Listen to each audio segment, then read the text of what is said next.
A pleasant and wonderful morning, everyone. Before we start, may I ask our Zoom participants to please give us a quick thumbs up so that we would know that you can hear me crystal clear.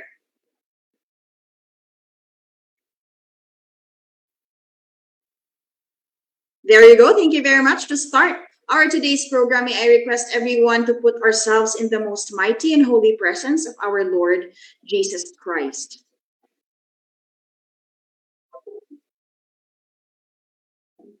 Dear God, thank you for all the blessings you have bestowed upon us. We are truly grateful for them.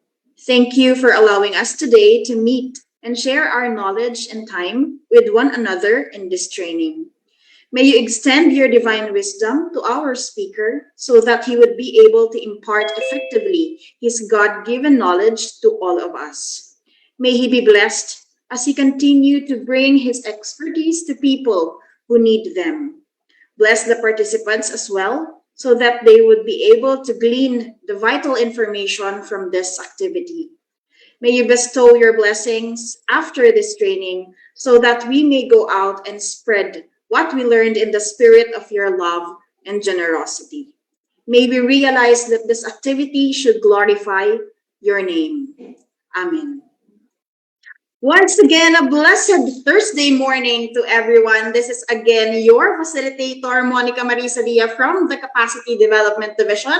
And welcome to the fourth day of the online training for the municipal local government units on Government Procurement Reform Act, or the Republic Act number 9184 in its 2016 revised implementing rules and regulations, brought to you by none other than the Government Procurement Policy Board Technical Support Office. Just a quick recap of our third day learning session. We had an entire session on standard bidding procedures for goods, infrastructure projects, and consulting services, where we had a comprehensive discussion on the key concepts in the bidding procedures for the procurement of goods and services, infrastructure projects, and consulting services, where we also highlighted the general principles and considerations of the respective procurement undertakings, led, of course, by our resource speaker, Attorney Gerard Chan.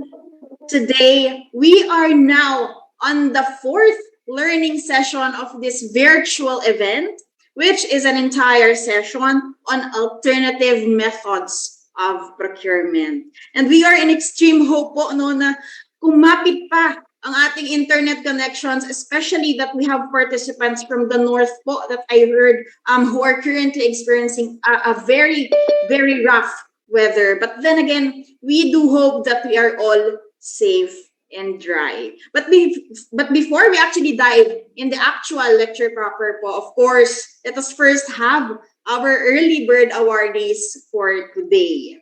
So congratulations po to our early bird participants from MLGU Cabusao, Sir Rolly B. Geronimo, and from MLGU Ginatilan, Cebu, Ma'am Marichu Cardosa. Congratulations po once again, and our event secretariat shall coordinate with you on how you may claim your special token. Also po, please accomplish the participants' daily attendance day 4 by clicking the link provided by the GPPBTSO Event Secretariat, as this will be part of the requirements for the provision of the certificate. Finally, for those who have not registered yet in our GPPBTSO Online Training Management System, or OTMS, kindly register na po by using the assigned control number. Now, that all of us, I think that all of us is ready. I believe very excited na din po tayong lahat because, our today's learning session is one of the most requested module in training. So with that, please allow me to introduce to you, with great pleasure, this learning session's resource speaker. Our resource speaker is currently the Regional Director of the Department of Budget and Management, Regional Office 5.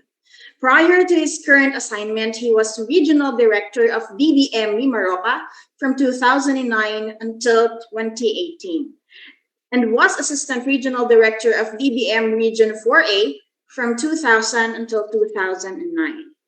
Prior to his assignment in the DBM regional offices, his extensive expertise on government budgeting and public financial management has been in the DBM central office, where he rose from the ranks from budget analyst in 1979 until he was designated as the chief of staff of then Secretary Benjamin E. Diokno in 1998.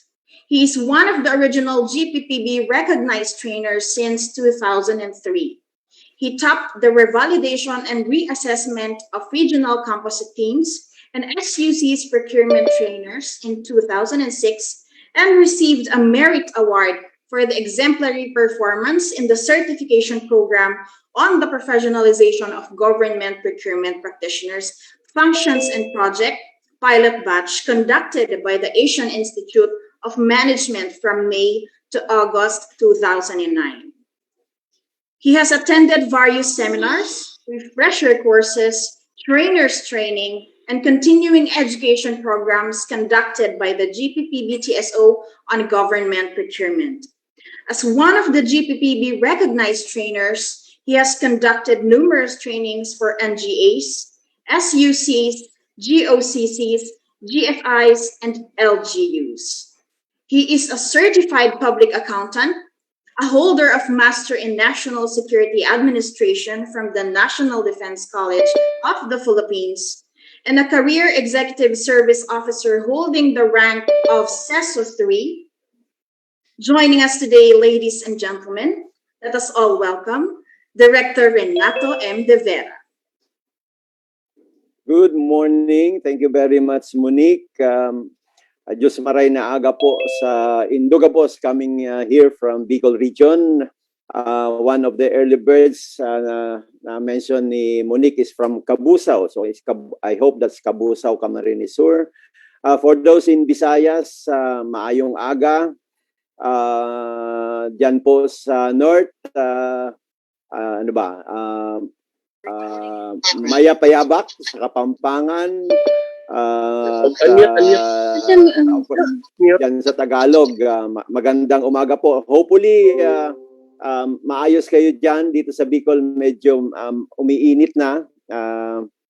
At sana mga kasama natin dyan sa North ay hindi masyado po tayong maapektuhan ni Julina. So, let me start sharing my presentation. Okay, no, this is not the one. This is, no, let me,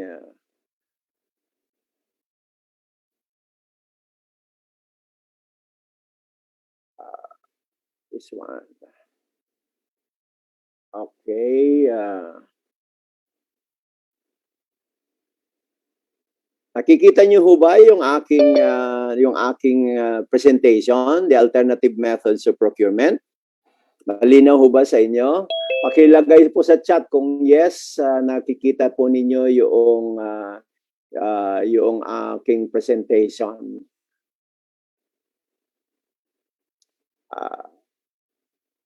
Nakikita niyo ho ba? Teka, Yes po. nakikita. Yes, sir. Okay naman. O, sige. So good morning. Let me, pwede na ako magsimula.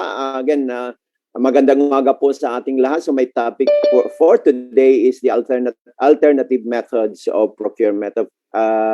Of course, this is the fourth day. So medyo na-discuss na po sa inyo yung competitive bidding procedure. So hopefully by the end of this module, ito po yung objectives ma-attain po natin, that you'll be able to identify and differentiate the various alternative methods of procurement.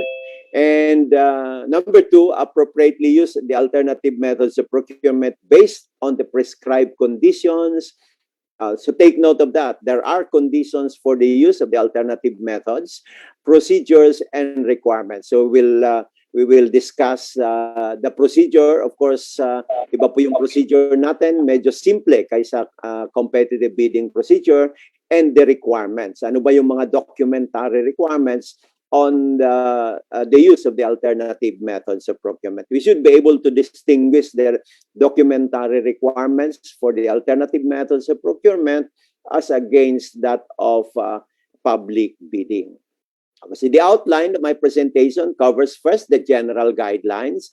Some of these general guidelines that I will discuss with you, makikita po natin sa Annex H ng ating pong 2016 revised IRR, and some of these are in the particular sections of the IRR from section 48 up to section 54.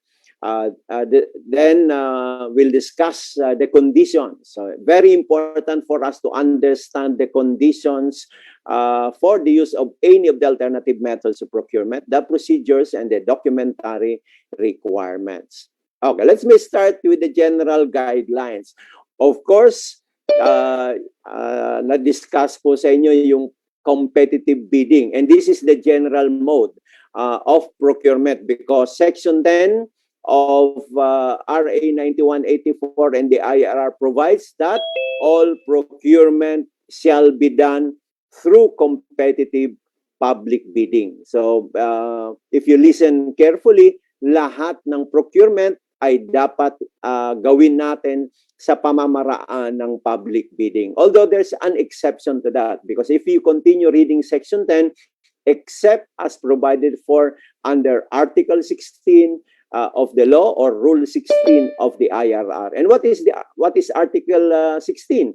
That refers to the alternative methods of procurement. So there's an exception, which is the alternative methods of procurement, which we are going to discuss today. However, please bear in mind that the alternative methods of procurement shall be sorted only in the following situations. First, in highly exceptional cases. So take note, it is an exception to the general rule on public bidding, but the exception has to be highly exceptional. So take note of that. Hindi lang, total may exception. Sige, gawin na natin yung exception. Take note that there are many cases filed against procuring entities because they resorted to the exception without understanding that it is only used in highly exceptional cases. And second, although you are using any of the alternative methods of procurement, make sure that economy and efficiency will still be promoted, particularly on the economy, that you will get the most advantageous price for the government. And finally, and this is very important, it has to be justified by the conditions. What conditions? The conditions specified in the IRR of RA 9184. So we will go through each of the conditions in each of the alternative methods of procurement. Okay, so first of the general guidelines, that's very important. Again, this is provided for under Section 7 of the law and the IRR. It states that no procurement shall be undertaken unless it is in accordance with an approved annual procurement plan of the procuring entity. So, isa po itong pagbabawal. Bawal po mag-procure tayo kung wala pa po tayong approved APP. So, the first thing that you should ask yourselves when you're conducting pre-procurement conference, nagmi-meeting po kayo sa back, with the technical working group, with the end user, is look at your APP and ask, is it already in our approved APP? Because kung wala sa approved APP ninyo, then you cannot proceed with the procurement. Lalong-lalo na kung wala kayong approved APP. You should not proceed or start any procurement. Kailangan unahin po muna yung approved APP. Na magkaroon po tayo ng APP at in-approve po yung APP. Sino mag-a-approve ng APP ninyo?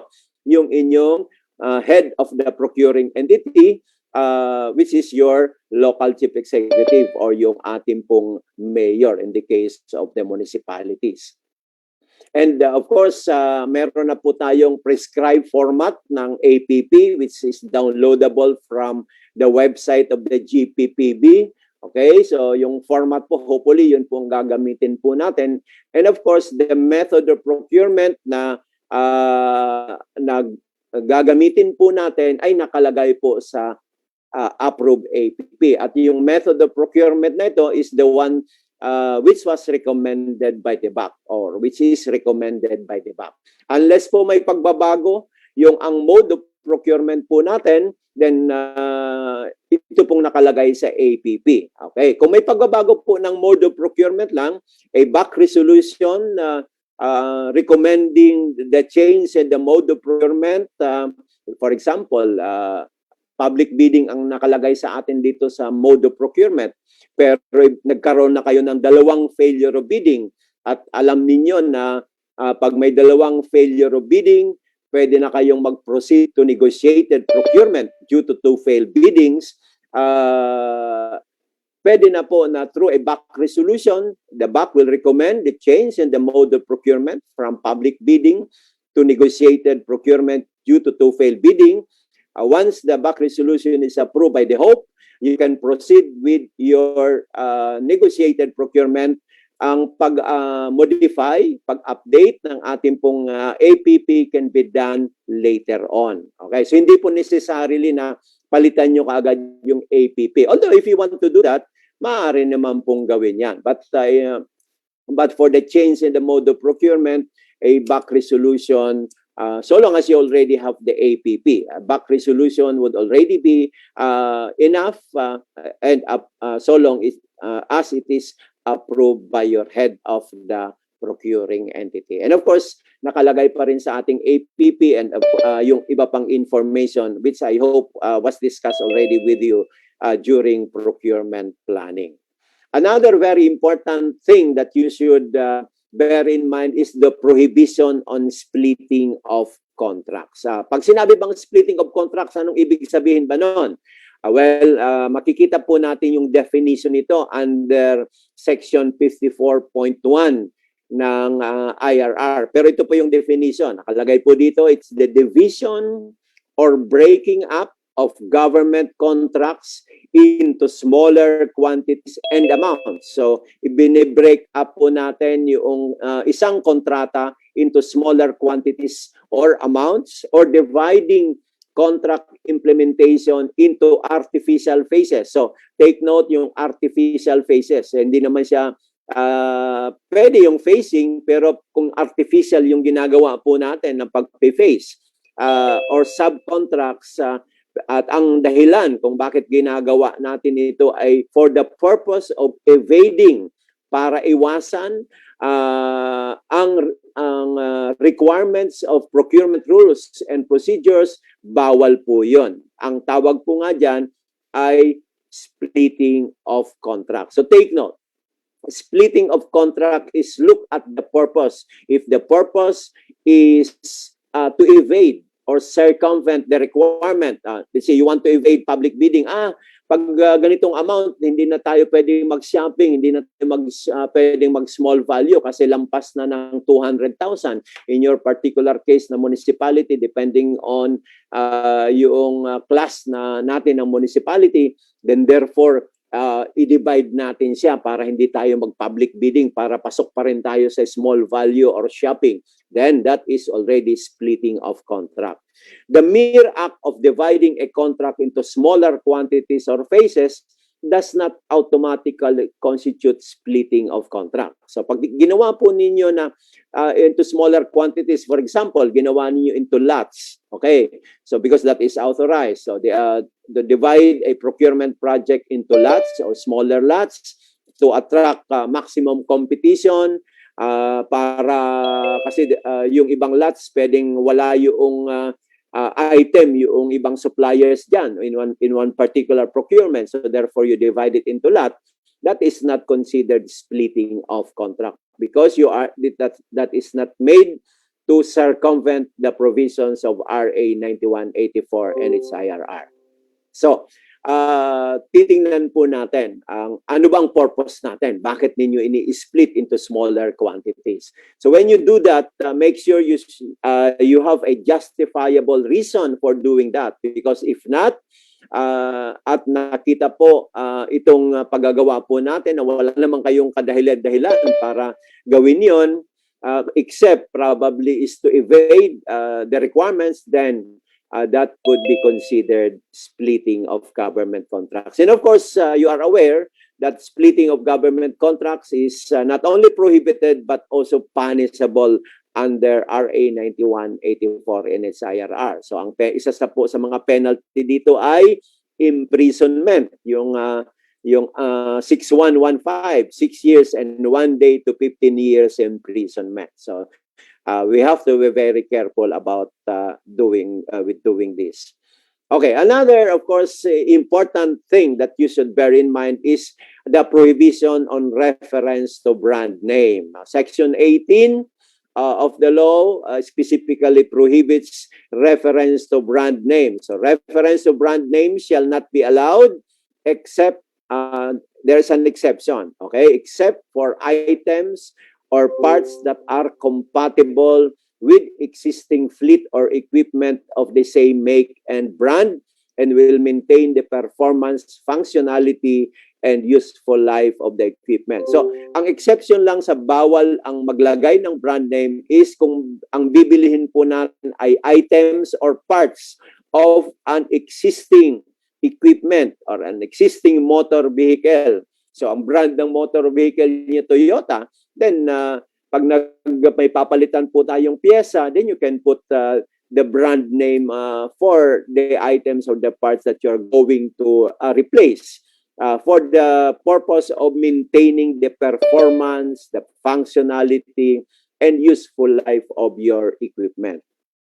Ito pong pagbabawal na ito na maglagay po tayo ng brand name ay applicable po yan hindi lamang sa goods. Okay, because if you will read Section 18 of the law, ang sinasabi po doon, reference to brand name shall not be allowed for the procurement of goods. However, in the IRR, it already provides that the provision also applies to the goods component of infrastructure projects and consulting services. So pag sa bill of materials, for example, nagagawin po natin, and of course, may nandyan po yung mga goods component. Hindi kayo pwedeng maglagay ng brand name na halimbawa nung semento na gusto ninyo. So, hindi pwede ang brand name doon. So, including consulting services also. Okay? So, I hope that that is clear that the goods component for infrastructure projects and the goods component for consulting services or procurement of consulting services, you are not allowed also to refer to brand names. Okay, delegation of authority. Ayan. So, generally, ang meron pong responsibility pagdating po sa procurement ay ang BAC, ang Bids and Awards Committee. Diba? So, yun po ang general rule po natin, trabaho ng BAC yan. Okay. However, maaari pong i-delegate. Kanino maaaring i-delegate? It may be delegated to the end user unit or any other appropriate bureau, committee, or unit duly authorized by the BAC through a resolution approved by the HOPE. Okay, so sino ang magdi-delegate dito? Ang BAC. Kasi ang responsibility is primarily lodged with the Bids and Awards Committee, yung pagdating sa procurement. However, for this following alternative methods of procurement, maaaring i-delegate ng BAC. Paano ang pag-delegate? Gagawa po ng isang BAC resolution and kailangang aprobado po ng HOPE. Ano yung maaaring among the alternative methods of procurement ang maaaring i-delegate ng BAC? First is shopping. Anong klaseng shopping? Yung dalawang klase ng shopping, yung Section 52.1A. Ano po itong Section 52.1A? Yung unforeseen contingency requiring immediate purchase. And Section 52.1B, yung procurement of ordinary or regular office supplies not available from procurement service. Okay. That's one or two na maaaring i-delegate. Ano pa? Negotiated procurement emergency cases. Then negotiated procurement small value procurement. Then negotiated procurement lease of real property and venue. And then of course the last is negotiated procurement direct purchase of POL and airline tickets. Okay, ito po yung bagong modality under negotiated procurement. So, these 5 ay maaari pong i-delegate yung authority ng pagpo-procure to saan? To an end user unit, to a bureau or a committee or any unit within the procuring entity through a back resolution approved by the head of the procuring entity. Okay, another, PhilJEPS registration. So, we have to differentiate here, okay? Kasi marami po sa atin ang nire-require sa alternative methods of procurement yung certificate of PhilJEPS certificate of registration and membership na platinum. Hindi po actually yun ang requirement. Mas mababa po ang requirement dito sa sumusunod na alternative methods. Ang hihingin nyo lang ay yung PhilJEPS registration number. Just a number. In other words, hindi kailangang platinum. Yung pong dating red natin na walang bayad, pag nag-register po ang mga suppliers dito, they can get a PhilJEPS registration number. Wala silang certificate, pero meron po silang number. At ito lang po yung kinakailangan. So, bidders are mandated to register with the PhilJEPS, hindi po for the platinum. Although, general rule pag public bidding talagang kailangan platinum. And provide the PhilJEPS registration number as a condition for award. Okay, take note din dito, as a condition for award.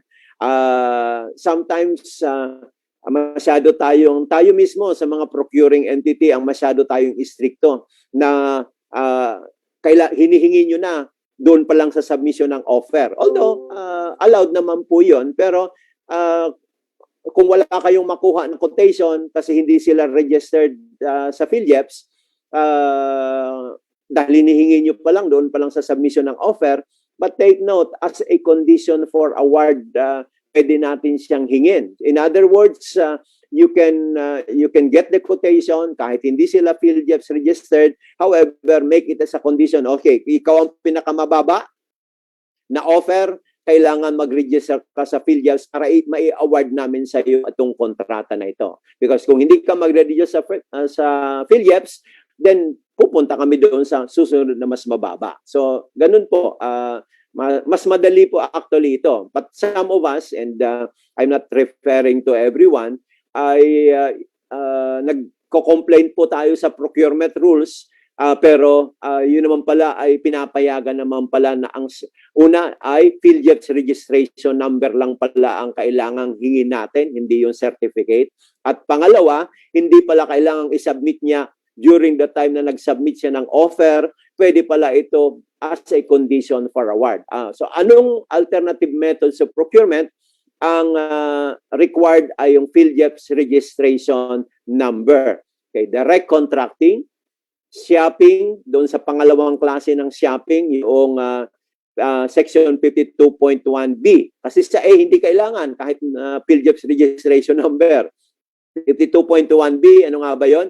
Yung ordinary regular office supplies and equipment not available from the procurement service, negotiated procurement takeover of contracts, negotiated procurement small value procurement, negotiated procurement lease of real property and venue, then yung scientific, scholarly, or artistic work, exclusive technology and media services, still negotiated procurement, and finally, yung highly technical consultant. So ito po, what about yung ibang alternative methods of procurement? Mamaya pag-uusapan po natin, for some, hindi kailangan kahit PhilJEPS registration number. For the others, yung PhilJEPS certificate of registration po ang dapat isubmit. Okay, so we will distinguish that. Pero for this particular alternative methods of procurement, PhilJEPS registration number lang ang kailangan and as a condition for award. Okay, another important thing that you should bear in mind kailangan ba ng mag-advertise pa rin tayo at mag-post? Of course, as far as advertisement in the newspaper of general nationwide circulation, wala na po yan. Kasi sa public bidding nga, hindi na siya required because of the sunset provision. Sa alternative methods of procurement, hindi po rin din siya required. Okay, what about the posting requirement? So for the following alternative methods, the back through the back secretariat shall post the procurement opportunity. So ano itong mga kailangan ng posting? Limited source bidding, shopping, again yung pangalawang klase ng shopping, yung 52.1B, ordinary or regular office supplies and equipment not available from PSDBM.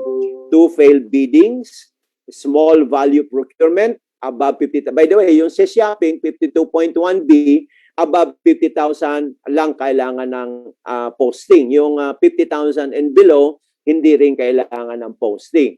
So, same with small value procurement, only for ABC above 50,000. Then, of course, the NGO participation. So, what about yung ibang alternative methods of procurement? Oh, dahil hindi po nakalagay dito, hindi po kailangan ng posting nung iba pong alternative methods of procurement. Okay? So, may tanong po kayo, kailangan ba ng posting? O, nandyan. Pag hindi po kasama dito sa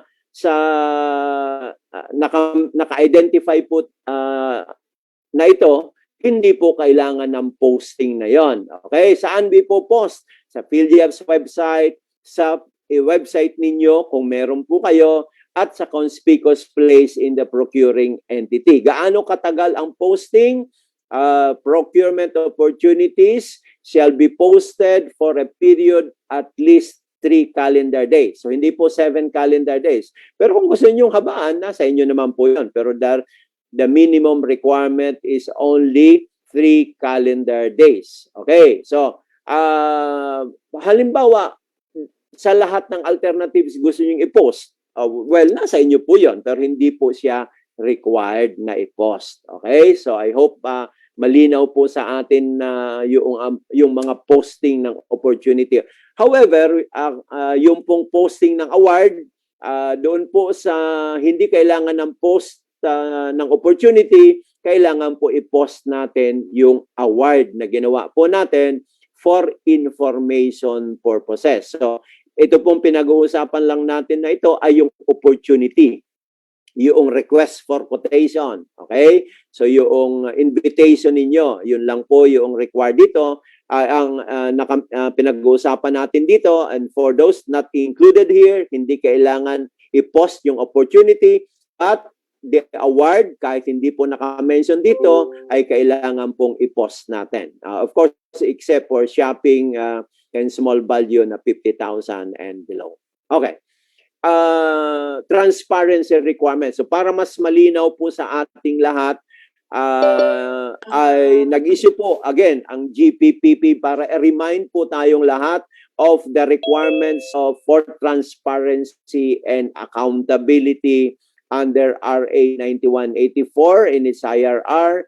Of course, requirement in the General Appropriations Act, requirement in resolutions issued by the GPPB, and including executive issuances, Administrative Order number 34, and marami pa po. Okay, so lately, GPPB issued Circular 01-2021, reminding all of us of the requirements for transparency. There's also a requirement for posting in official website and social media platforms. However, ito pong requirement na ito are only for those agencies under the executive department. Of course, for LGUs, hindi po kayo covered dito. But of course, although hindi man po kayo mandated na gawin yon, you can, wala pong masama kung ipopost din po natin sa inyong mga social media platforms. Ano po yung maaari nyong ipost sa inyong social media platforms? Yung invitation or request for submission of quotations na ipinopost po natin sa PhilGF. So, ipost po din ninyo sa social media platforms. Maaari din nyo din pong gawin yan. Although this is applicable only for agencies under the executive department. it is based on an executive order 34 na inisyu po last year. Another important guidelines is the most advantageous price for the government. So, kanina, isa po sa conditions sa paggamit po ng alternative methods, that economy and efficiency shall still be obtained. Okay? Of course, ang ibig sabihin po dito that the most advantageous price for the government shall still be obtained. So, bawat procuring entity na nagre-resort sa alternative methods of procurement should make sure that you get the most advantageous price for the government. And of course, kailangan pong iwasan po natin yung mga tinatawag na unnecessary, excessive, extravagant, and unconscionable expenditure. Yun pong nakalagay sa PD 1155 ba yun, yung sa COA. Okay? So bawal po yung mga unnecessary, excessive, extravagant, unconscionable. And of course, hindi po na-mention dito about illegal kasi illegal na ngayon, bawal pa din po yun. Kasama din po yun. Okay, so posting. Okay, posting. Ayan, ito po yung sinasabi ko kanina.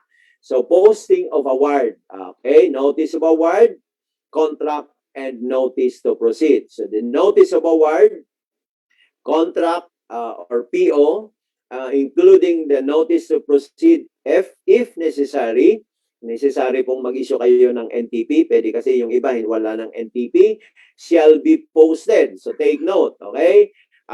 Doon po sa opportunity, mayroon pong identified lang na kailangan i-post ninyo na opportunity ng particular alternative methods of procurement. Dito po walang distinction kung anong alternative methods of procurement na ginamit ninyo. Kailangan i-post yung notice of award, kailangan i-post nyo yung contract or PO, at kung may NTP pa, kailangan i-post within 10 days from the issue1. Saan ipopost? Sa PhilJEP's website, sa website ninyo kung meron, at sa conspicuous places. Okay.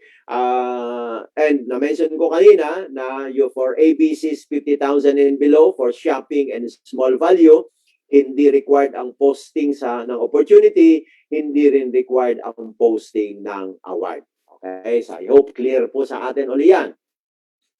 Additional transparency requirements for post-award din.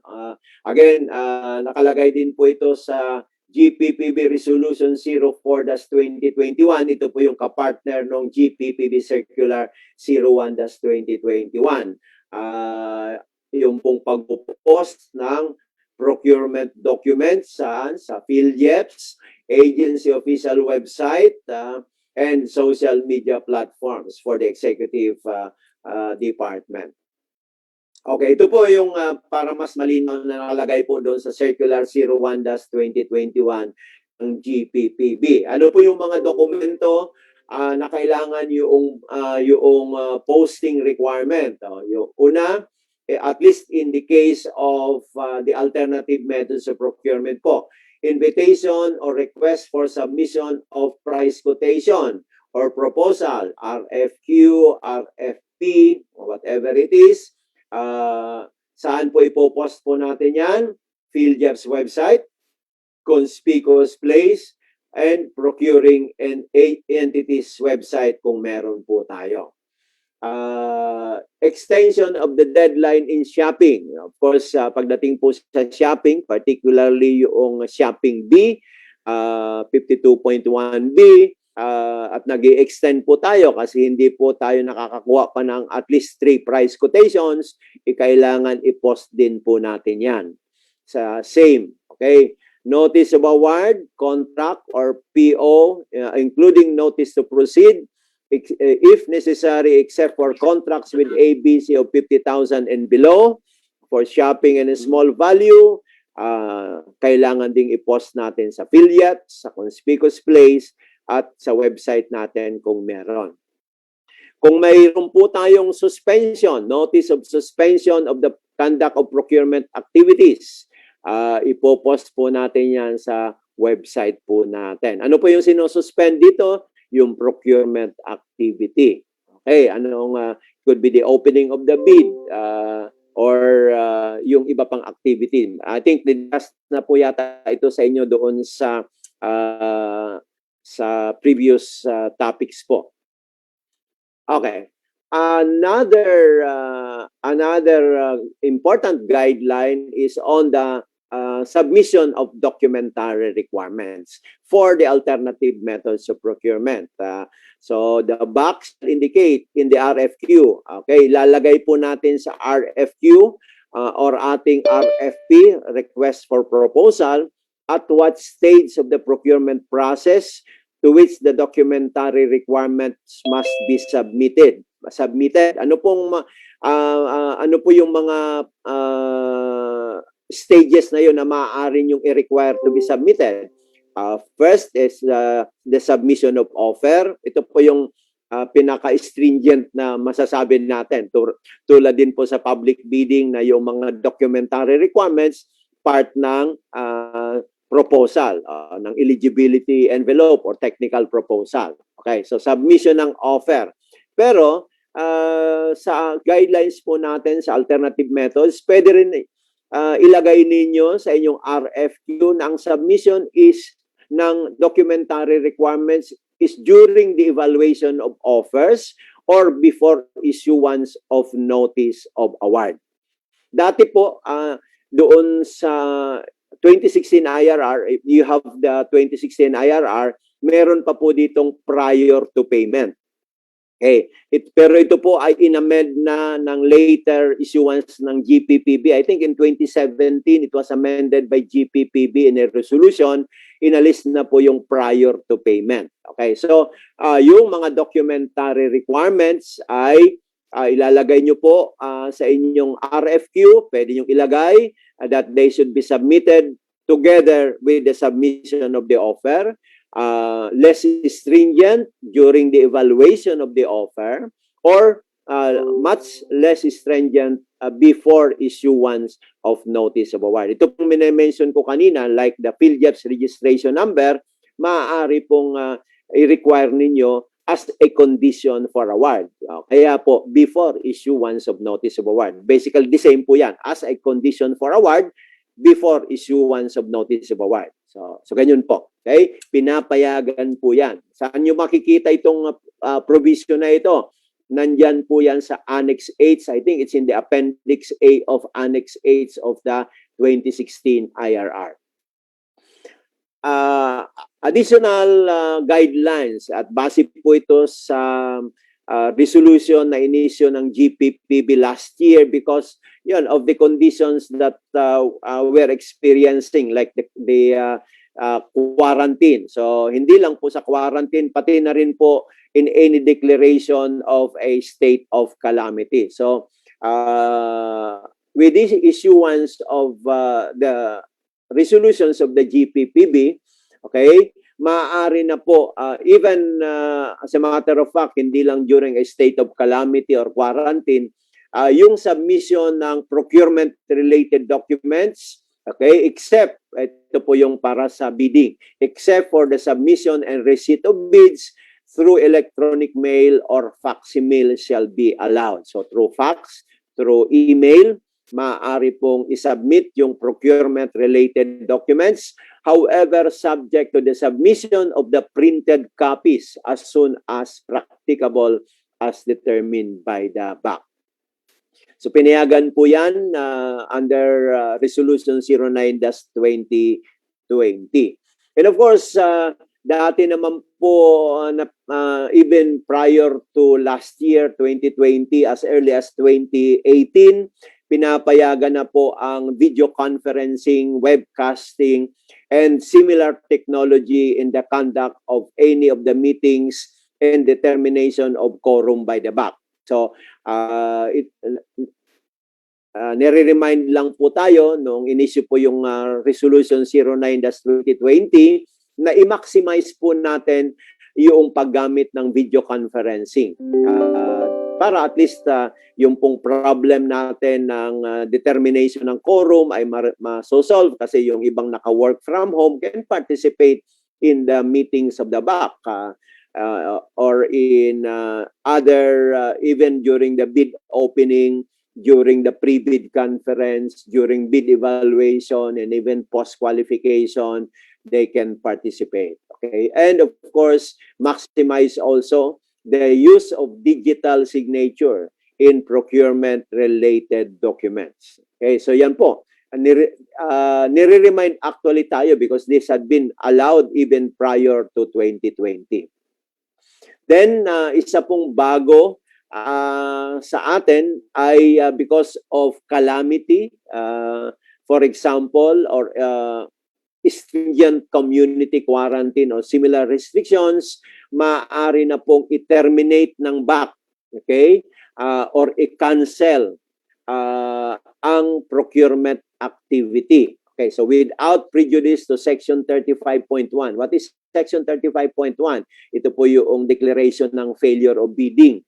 But in this particular case, hindi failure of bidding po ang i-declare natin kundi termination of the procurement activities. Okay, the BAC, upon consultation with the end user unit, shall be allowed, okay, so to cancel or terminate the conduct of procurement activities for any justifiable reason. Okay, saan po natin makikita ito? This is a new provision under Section 35. This is Section 35.6 of the updated 2016 IRR. Na the BAC, upon consultation with the end user unit, may cancel or terminate the conduct of the procurement activities for any justifiable reason. Ano po yung mga justifiable reason na ito? Naka-mention po doon sa Section 35.6. Okay po. And of course, one is the declaration of a state of calamity na mahirap pong magpatuloy yung procurement activity. And there are other reasons mentioned there. Some of the reasons are the same reasons which are used by the Hope in the reservation clause under Section 41. Okay, so I hope ma-update po tayo about this new power, if I may say that, of the BAC, that they can cancel or terminate procurement activities, but don't forget that you have to consult the end user unit for that particular procurement activity first before you are allowed to cancel or terminate the conduct of the procurement activity. Okay, knowledge check tayo. Monique, Yes, sir. All right. Thank you po, Sir Marhay.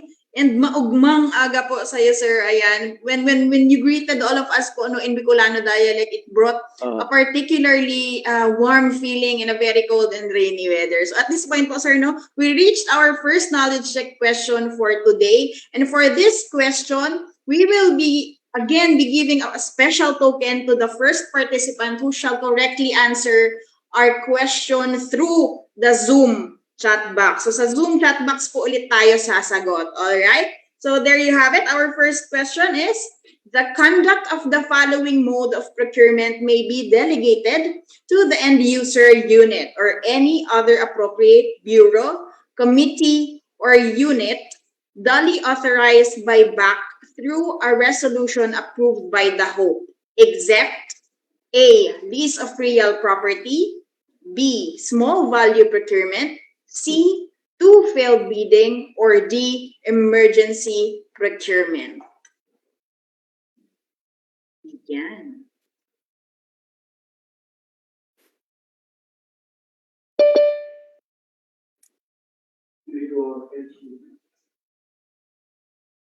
Alright, sir. From what is registered po sa aking pong Zoom chat box, ang nakikita ko pong first who answered our question is from LGU Alicia Isabella. That's Sir Felino O. Fabro Jr. And at ang sagot, hindi ko nakikita yung chat eh. Ano, Sige. But the answer po I think is not amongst the options. His answer po is true. So let's forward po to the next. Hindi ko nakikita yung chat eh. Okay, let's have it validated by our problem. secretariat po, no? Okay, nakita ko na ngayon.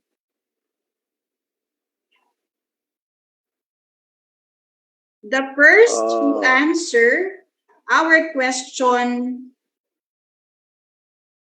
Ano nga yung choices? Teka, nakalimutan ko na yung choices. Ang tama do, pwede ko na sabihin yung one. Alright, let's have the choices. The first one who answered correctly, sir. So the first one who answered it correctly is from LGU Luba. Ano yung correct answer niya? Ano yung correct Sir answer? David Kalayeg Lumaang. And Ano he answer answered niya? letter C, sir. Tama po yun. Ang tamang sagot po ay C, to-fail bidding. Hindi po pwedeng i-delegate.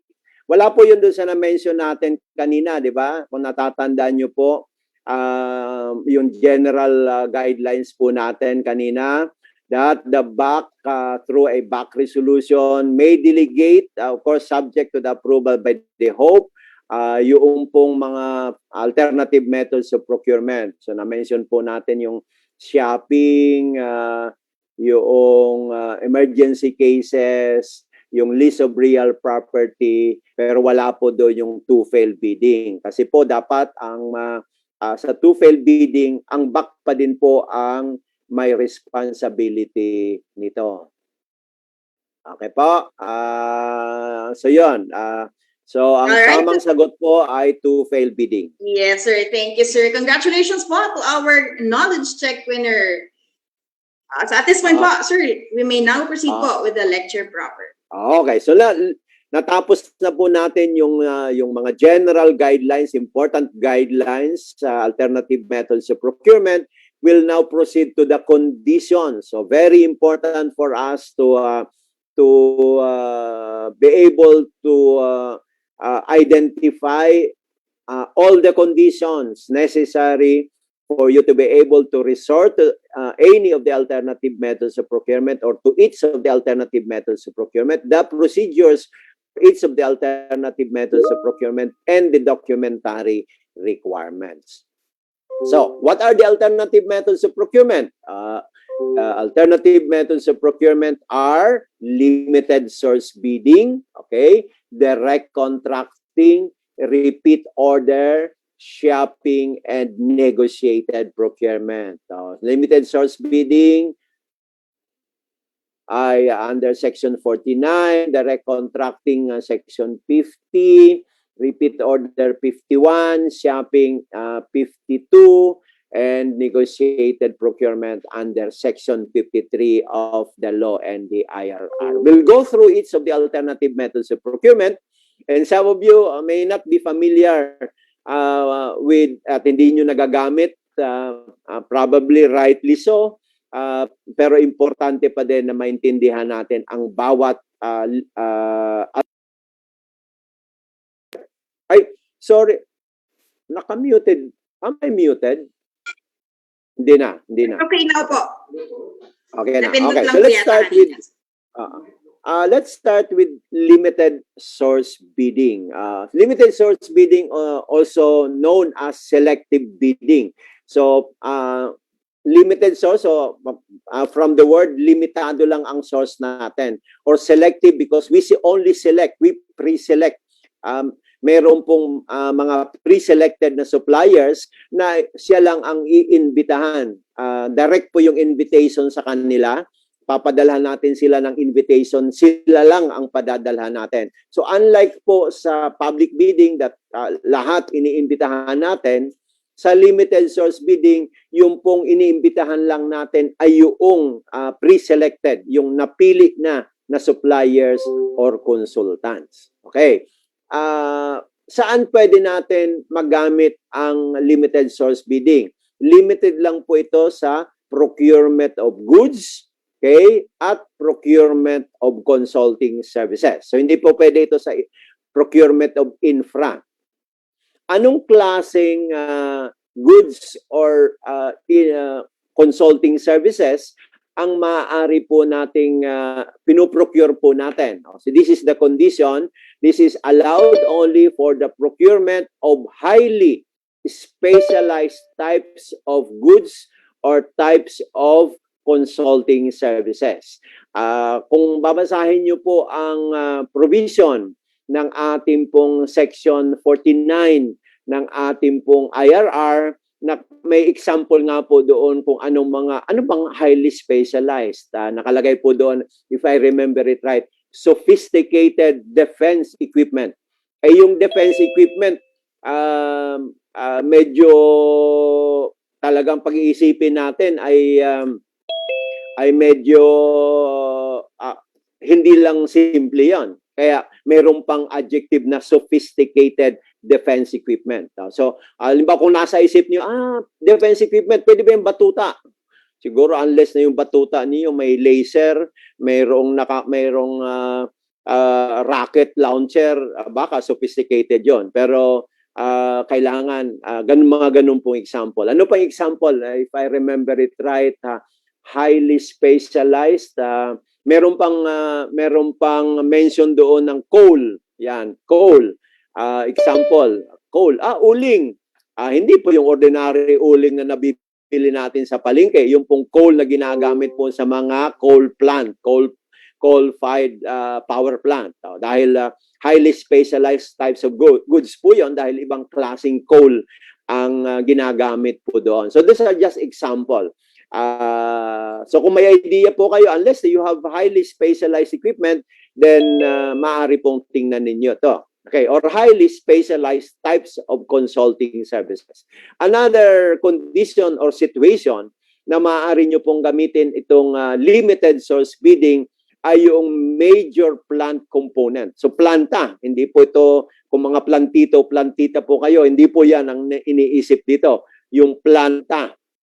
At hindi lang basta component ng planta, is a major component of a plant.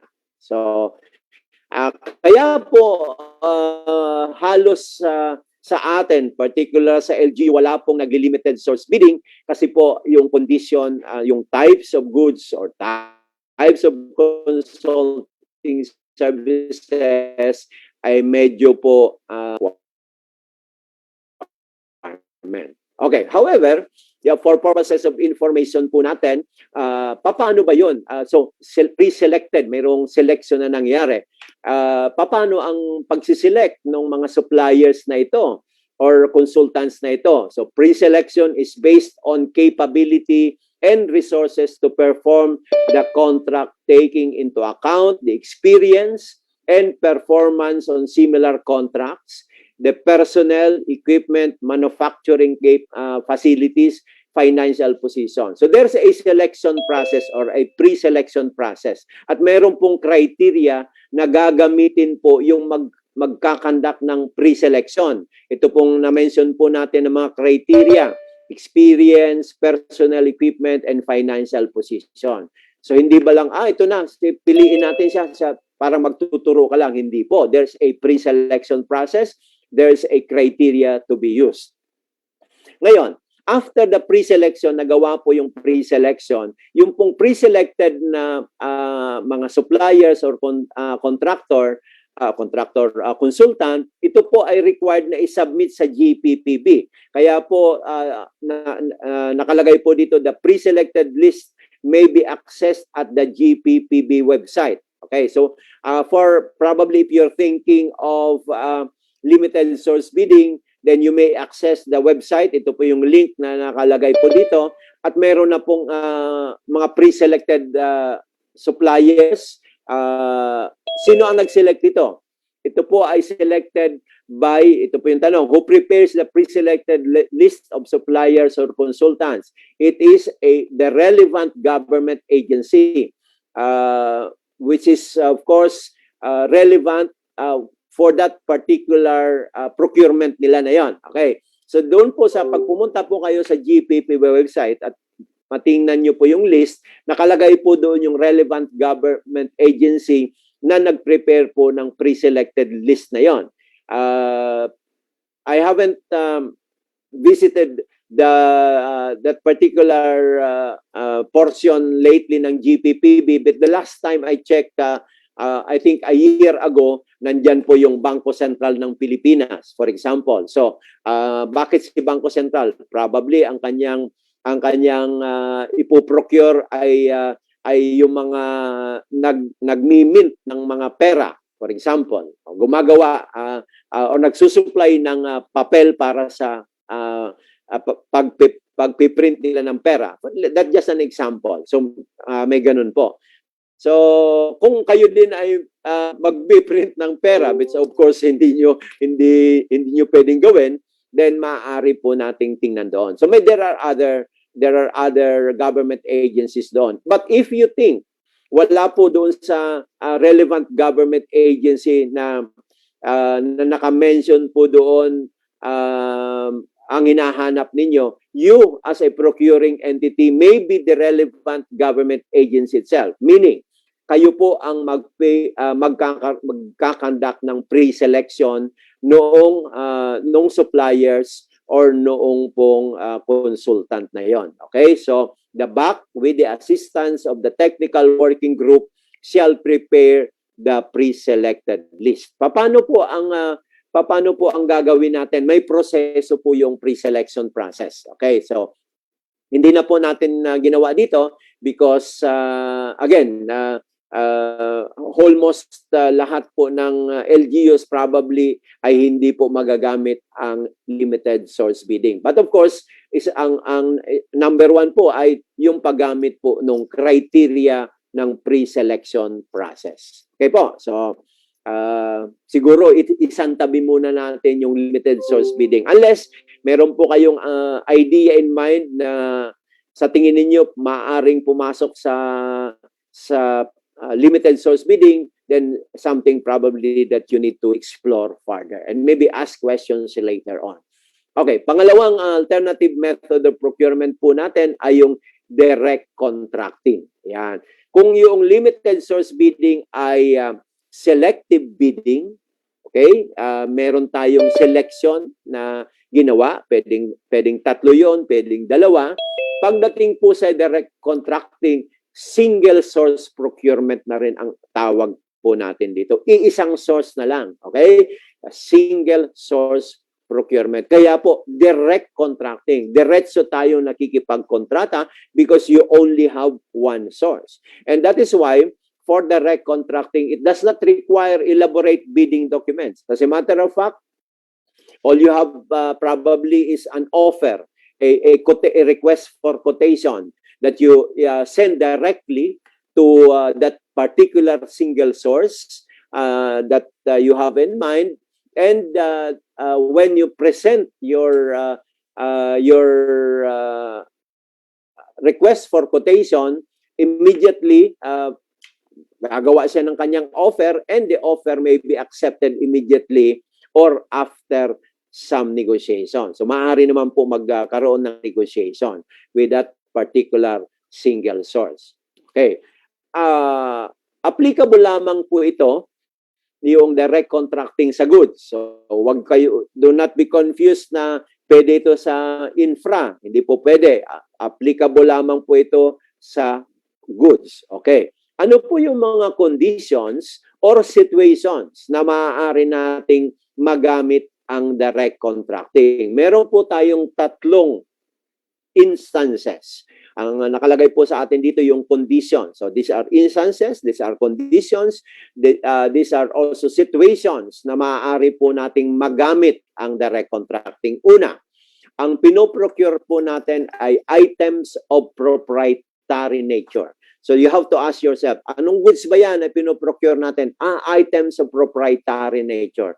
So bakit single source lang? Because they are protected by patents, copyrights, trade secrets. That, of course, because of these proprietary rights that they have, for the project, wala nang ibang mamanufacture niyan, kundi yung may hawak ng patents or may hawak ng copyrights or may hawak ng trade secret. Na kahit na i-public bidding nyo yan, walang ibang makakapag-participate kundi siya lang. Kasi siya nga ang may patent, may copyright, or may trade secret doon sa goods na ipinoprocure ninyo, then you might as well proceed with direct contracting. So, that's one condition or one situation.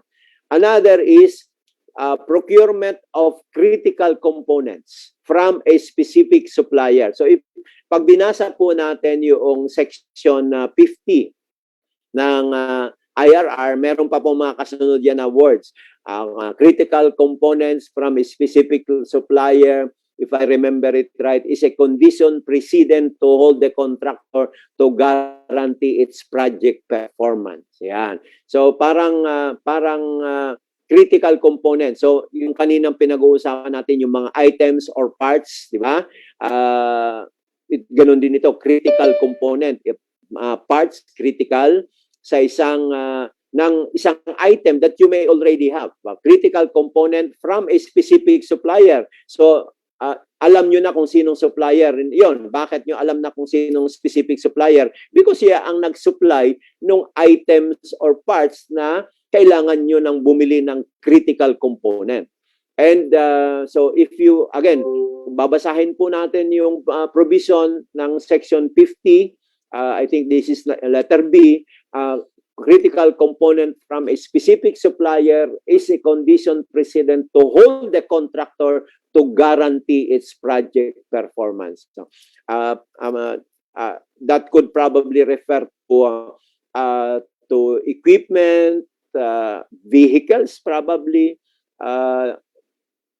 pwede ring machineries that you have to change parts, at kailangan na mag-guarantee yung performance, particularly kung under warranty pa, then therefore yung critical component na bibilihin nyo, you can go directly to the supplier or to the authorized dealer ng supplier na yon and proceed with direct contracting. Okay, so allowed po yan. And besides, may allowed na po tayong maglagay ng brand name, di ba?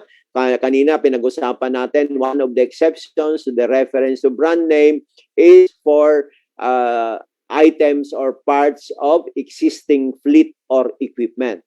So coupled with that, allowed na tayong maglagay ng brand name, and coupled with this particular condition for direct contracting, then you can proceed with direct contracting. The third condition or the third situation na maaari po nating magamit ang direct contracting is kung ang binibili po natin na goods ay items sold by exclusive manufacturer, yeah, or exclusive dealer which doesn't have sub-dealers. There are sub-conditions under that.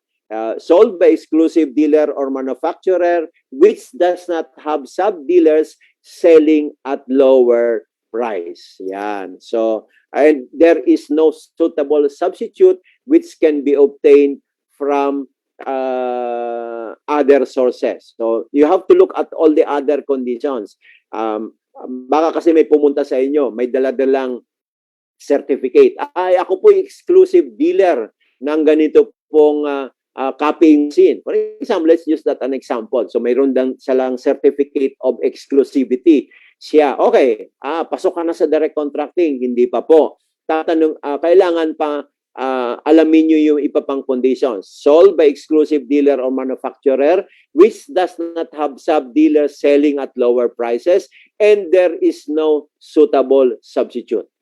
So kahit meron po siyang certificate of exclusivity ng copying machine for a specific brand of a copying machine, pero take note that there are many kinds of copying machine. And therefore, there are suitable substitute that you can probably obtain at lower prices. And therefore, the fact alone na ang isang supplier, meron po siyang dalang certificate of exclusive dealer does not necessarily mean that you can proceed with direct contracting because there are sub-dealers selling at lower prices. So pagdating po sa direct contracting, kailangan po natin tingnan ng maigi.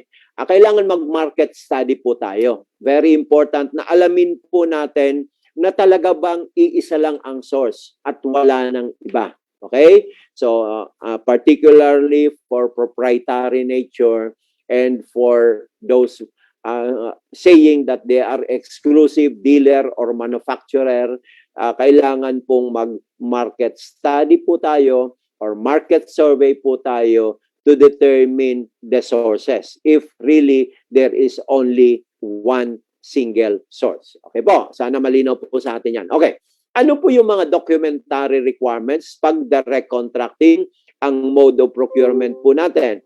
So nandyan po yung mayor's permit, PhilJEP's registration number, income tax or business tax returns. However, this you will only require them if your ABC is above 500,000.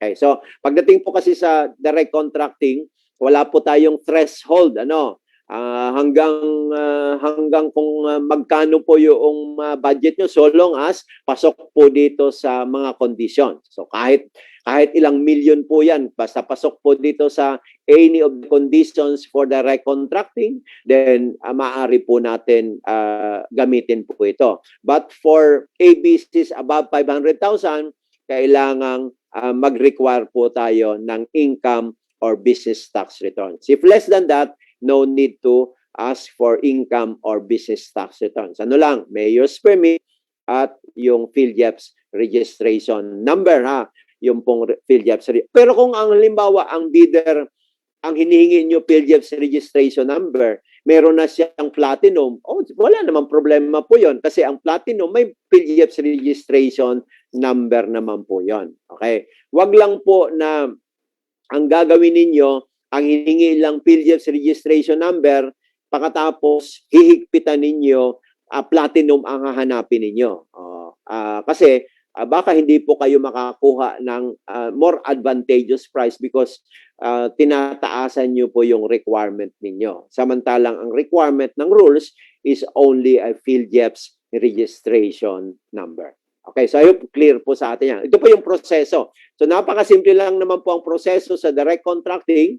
Ito po yung na-mention ko. Conduct a market study. Okay, so the end user shall conduct a survey of the industry to determine the supply source. So para at least ma-justify po natin na iisa talaga ang source ng goods na ipoprocure natin through direct contracting.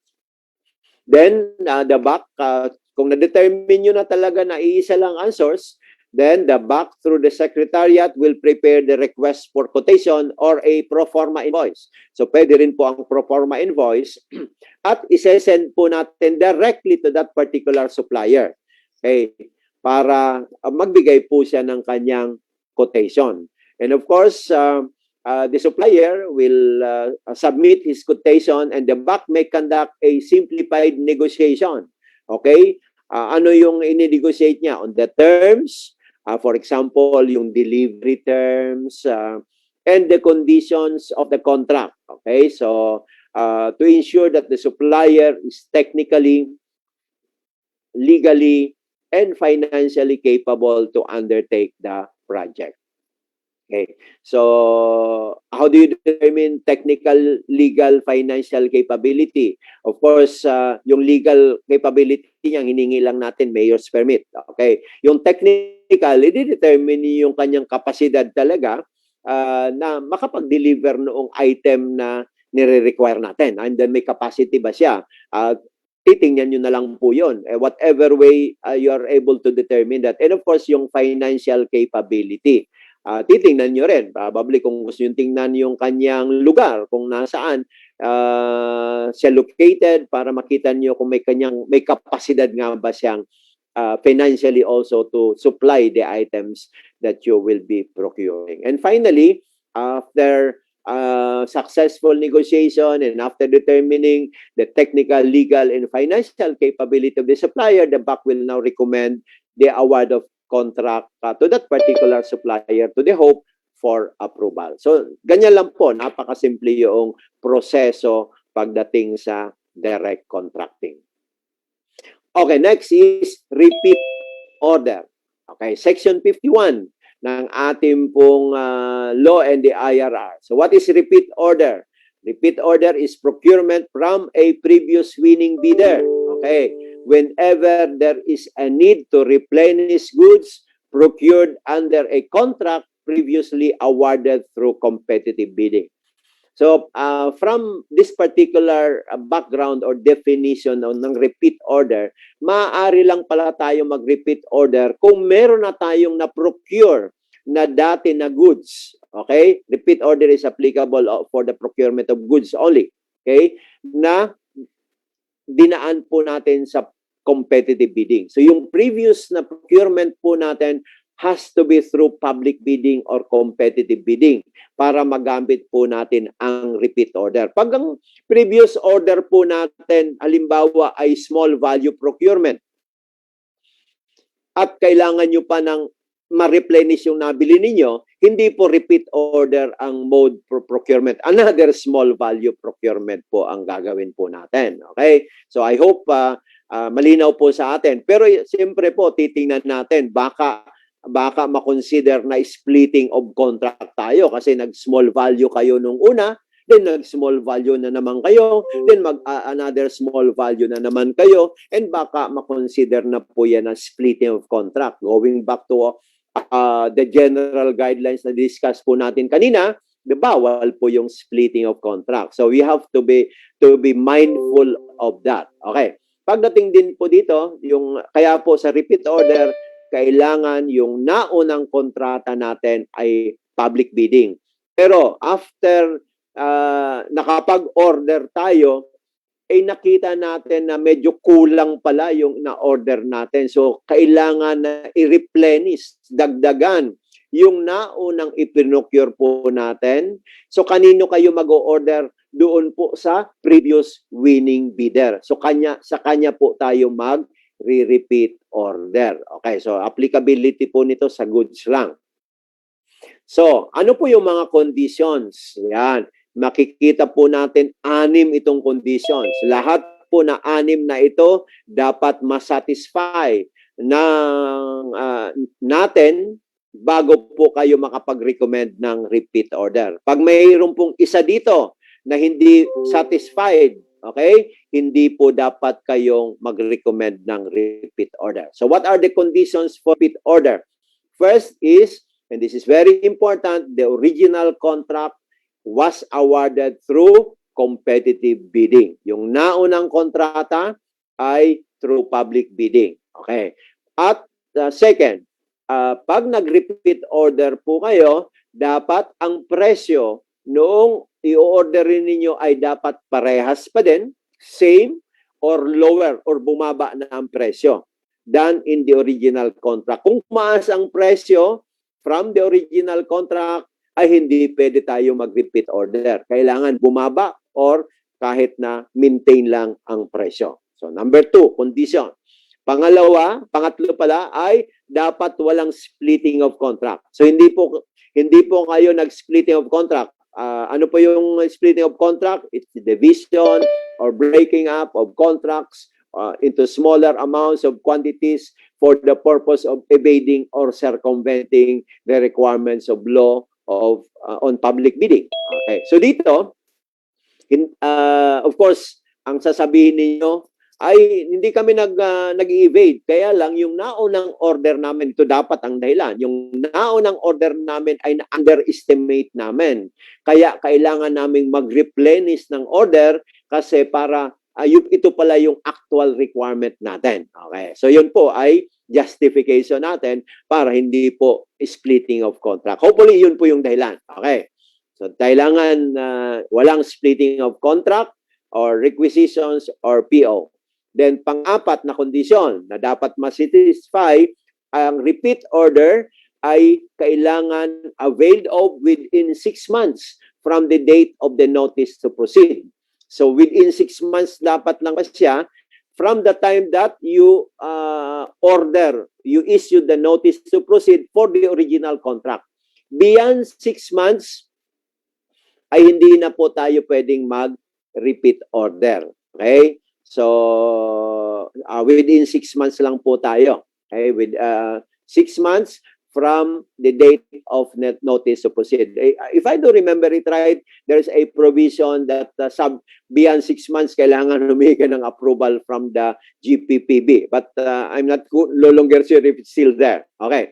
So, just make sure na within 6 months. Okay. In other words, kung yung order nyo po ay matagal na, na-award ninyo na lumampas na ng 6 months, hindi niya kayo pwedeng mag-repeat order. Panibagong kontrata na at ipapublic bidding nyo na kung hindi pa pwedeng pumasok doon sa small value or sa shopping or any of the alternative methods of procurement. So that's the fourth condition.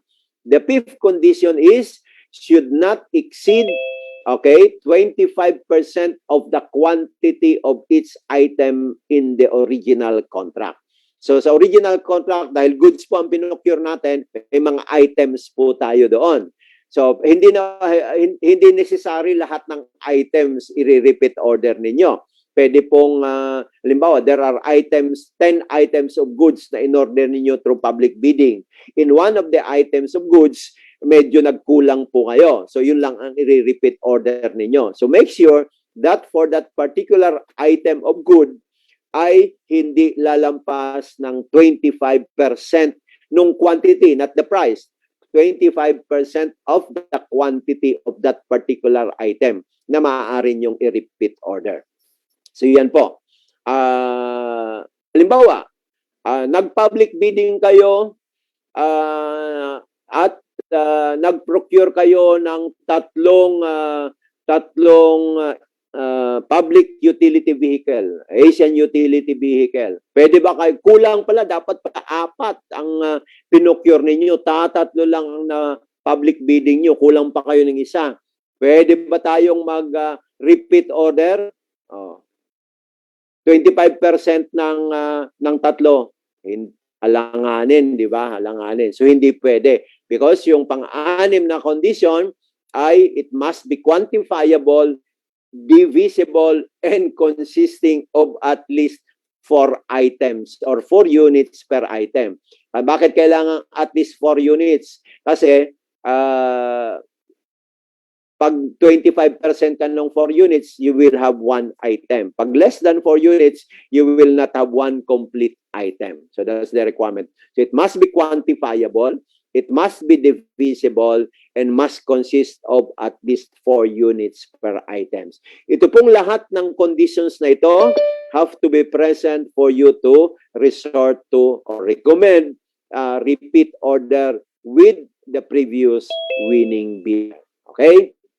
So, ang tanong po dito, what stage in the procurement process can repeat order be considered to be within the reglementary period of 6 months? Pwede ka na bang mag-repeat order? Nag-order ka pero hindi pa nakapag-deliver. Pwede ka na bang mag-repeat order? Or kailangan may delivery muna bago ka makapag-repeat order? Okay, so nakalagay po dito, a repeat order may be undertaken anytime within the 6-month period reckoned from contract effectivity date, which should in no case be later than 7 calendar days from the issuance of the notice to proceed, and if such mode of procurement has been approved by the hope and the previous winning supplier has been notified. Walang mention po dito about a delivery. Kailangan po may delivery muna. Bakit? Kasi para makita nyo po yung item na dineliver. Kung hindi po satisfactory sa atin, bakit ka magre-repeat order? So there has to be a prior delivery, kahit partial delivery, para makapag-repeat order po tayo. Hindi po, di ba? Parang nag-order ka ng pagkain sa restaurant. Hindi mo pa nga natitikman, ay maganda, masarap pala ito. Pwede bang mag-order ulit? O, repeat order yon. Pero dahil nagustuhan mo, yun yung talagang repeat order yon.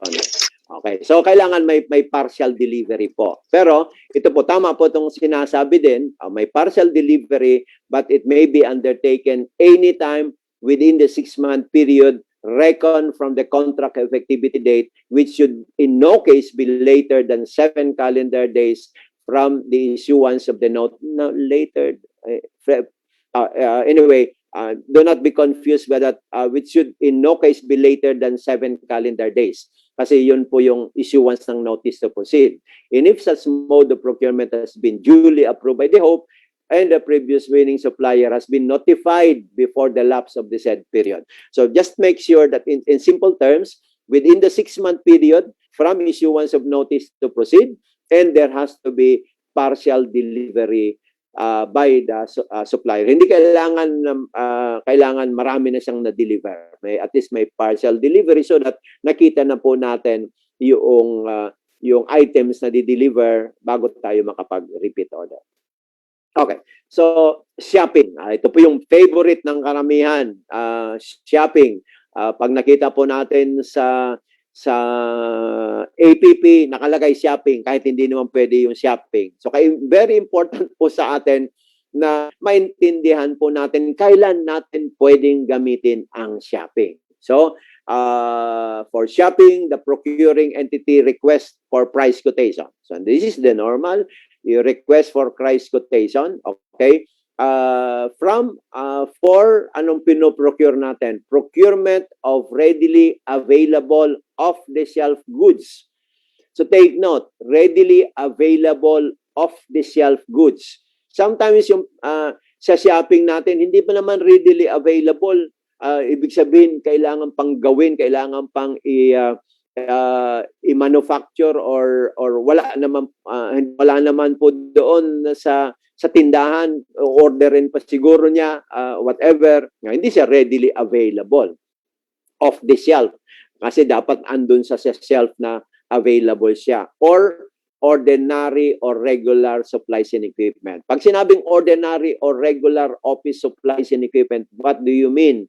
Ordinary or regular office supplies and equipment are those supplies and equipment or items or supplies and equipment which are used in the day-to-day operation of the procuring entities. Yung ginagamit po natin na in the day-to-day operation. So, in other words, an ordinary or regular office supplies and equipment may be ordinary for one procurement entity but may not be ordinary for another procuring entity.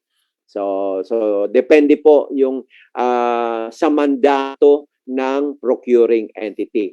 If halimbawa sa mga water district, for example, yung mga gamit sa natubo ng tubig, sa patubig, this could be ordinary office supplies and equipment because they use that in the day-to-day operations. It could be that way because the mandate of the water district ay para mag-supply ng tubig sa locality, sa isang municipality. Okay, but for another procuring entity like for us in the DBM, it's not an ordinary regular office supplies and equipment.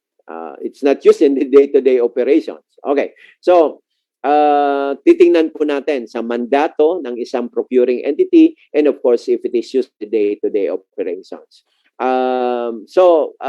Procurement of readily available off-the-shelf goods. So, pag doon sa readily available off-the-shelf goods, it doesn't necessarily mean na ordinary or regular office supplies and equipment siya. So, pwede pong hindi ordinary or regular office supplies po siya.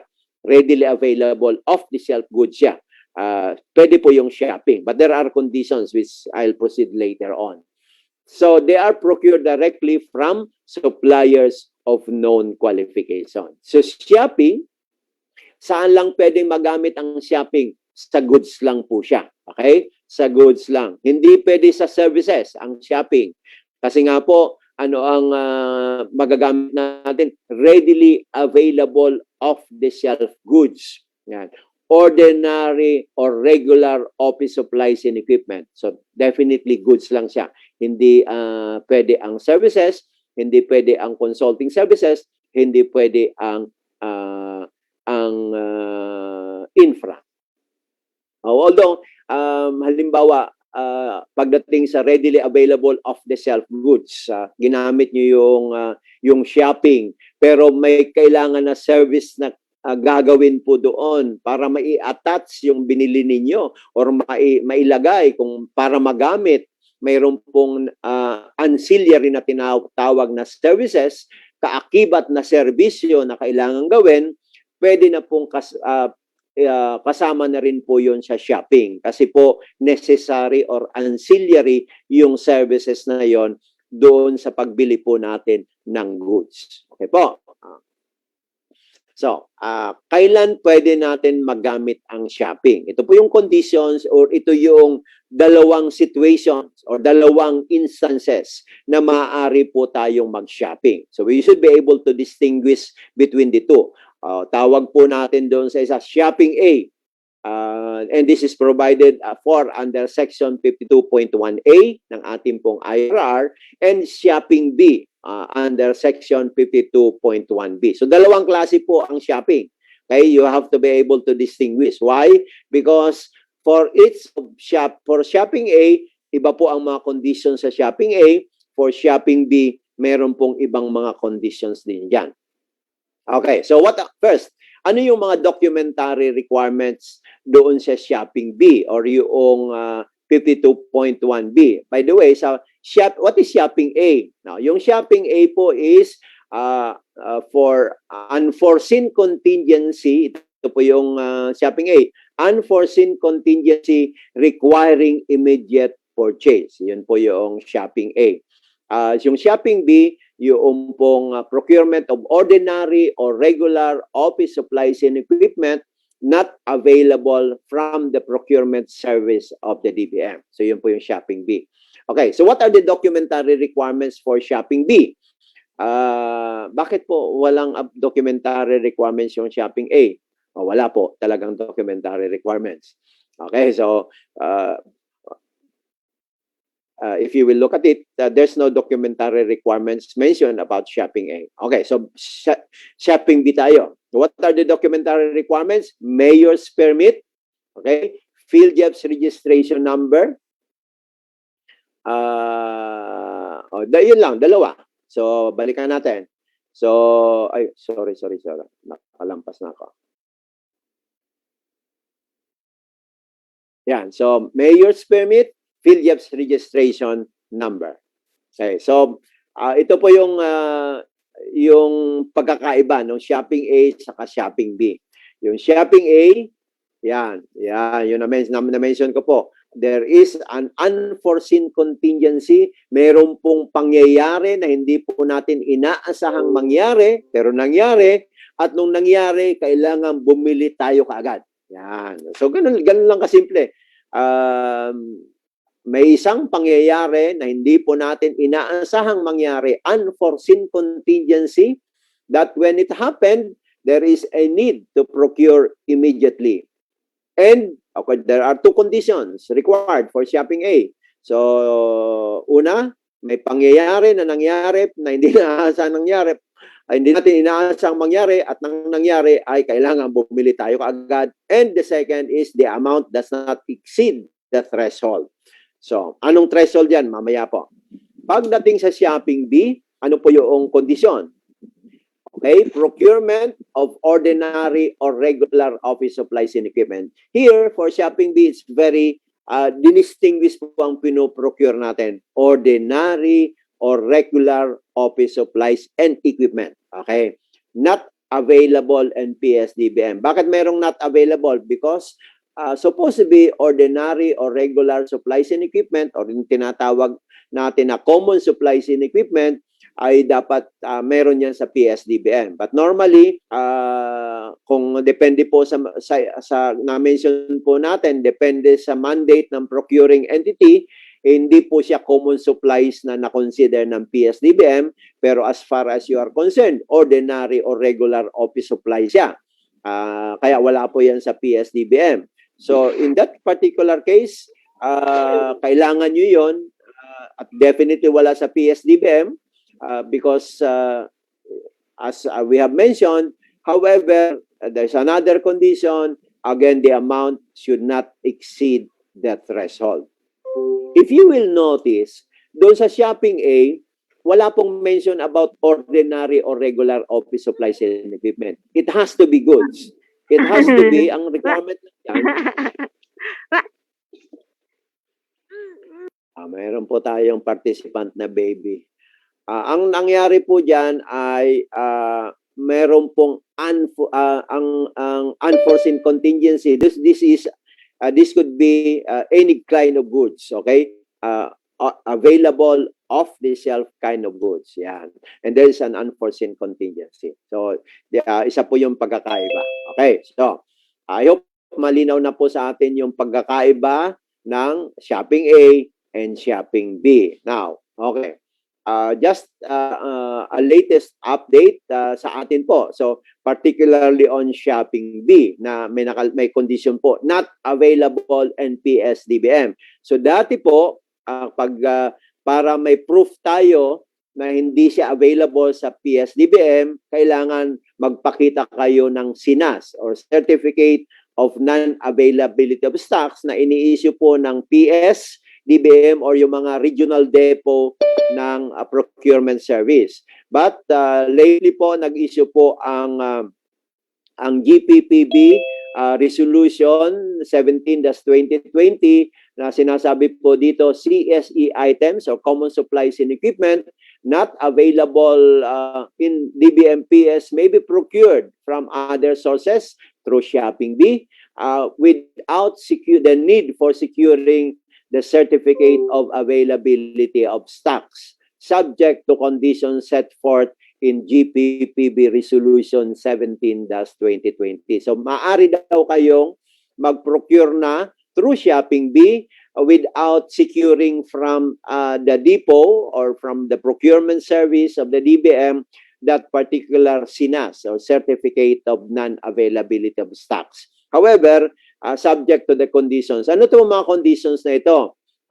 Of course, isa sa mga condition, if I remember it right, is dapat pagpunta nyo sa website ng procurement service, nakita nyo po na wala talaga doon yung item na yon at meron ang gagawin nyo na lang po, either mag-print screen po kayo at that particular date and time na nag-search po kayo para mayroon po, yun na po ang gagawin yung ebidensya instead of basinas na talagang walang available na ordinary or regular office supplies na ipoprocure nyo from PSDBM. So with that, that would be your evidence that you can already recommend a shopping B as the mode of procurement. So ganun po ang latest update po natin dyan. Ngayon, as to the threshold, ano po yung threshold po natin? For shopping A, these are applicable for not yet for LGUs. So for unforeseen contingency requiring immediate purchase, ang threshold or yung maximum amount na maaari po natin magamit ang shopping A for NGAs, GOCCs, GFIs, state universities and colleges, and the autonomous regional government is 200,000. For shopping B, yung ordinary or regular office supplies not available from PSDBM, up to 1 million. But for LGUs, iba po yung ating threshold. Doon sa shopping A, okay, kayo na po ang tumingin dito, and I think sa lahat po ng municipality, ang threshold po natin or yung maximum amount ng ating ABC na maaari po natin magamit ang shopping A ay 100,000 for municipalities. For provinces, maximum 200,000 for first, second, and third class. And for city, ganyan po yung amount. But for barangays, limited lang po sila hanggang 50,000. This is for shopping A. For shopping B, ito po yung threshold. Okay? So for municipality, ito po yung ordinary or regular office supplies and equipment not available from the PSDBM.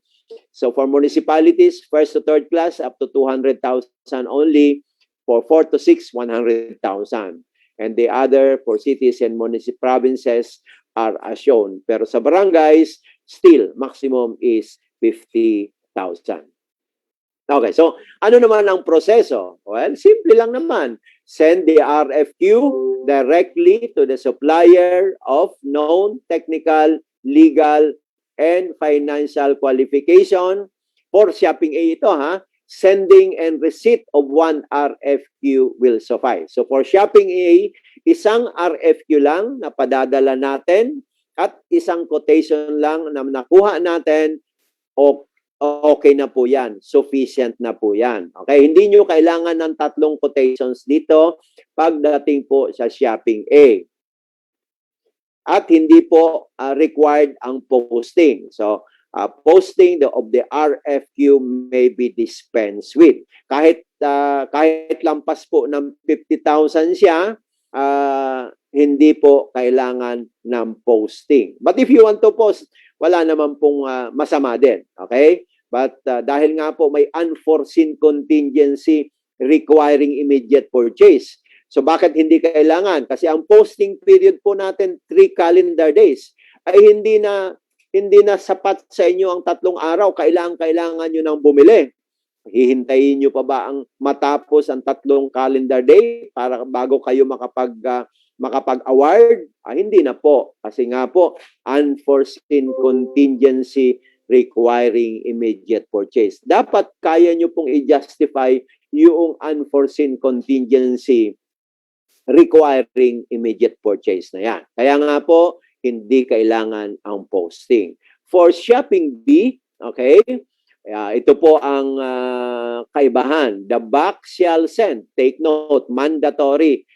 Dito po sa shopping A nakalagay, the RFQ may be sent. Okay, may be sent directly to the supplier. Okay, pero dito po sa shopping B, the back shall send. So mandatory po siya, the RFQ to at least 3 suppliers of known qualification. So mandatory po na dapat magpadala tayo ng at least 3 price quotations and at least 3 price quotation must be obtained. And mandatory din na dapat ang makuha natin na quotation ay hindi rin bababa sa 3. Pag naglagay po ba doon sa RFQ none, is that a quotation? Hindi po. Wala pong quotation yon. Or not available. Or nagpadala kayo ng quotation 3, ang bumalik sa inyo 2 lang, o kulang pa rin kayo ng 1. Okay, so you have to, kasi ang requirement po, you send at least 3 quotations and you obtain at least 3 price quotation. Hanggang hindi po kayo nakakakuha ng 3 price quotation, extend lang po tayo ng extend nung ating pong deadline ng submission ng quotation. Hanggang 3 extension po pwedeng gawin natin. Paano kung after 3 quotations, after 3 extensions, hindi pa rin po kayo nakakakuha ng 3? And maybe, ang dapat pong gagawin natin ay re-reviewin po natin yung RFQ natin. Baka medyo may diferensya na yung ating RFQ. Baka yung mga specs natin ay wala nang available doon and so on and so forth. So make sure that after 3 extension, you review your specs, your ABC, or your conditions, your requirements, and then uulit po tayo ng pagsesend. Okay? Or unless another modality ng procurement ang maaring magamit po natin. Okay, we'll have knowledge check. Again, Monique.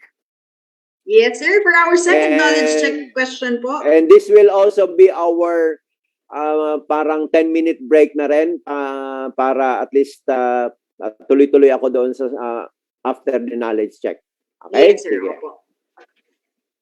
Again, for our second knowledge check question po, kindly answer in the pop-up poll that is already flashed in our screens. All right, so the question is, in case of shopping 52.1A, the BAC shall send the request for quotations to at least 3 suppliers of known qualifications and at least 3 price quotations must be obtained.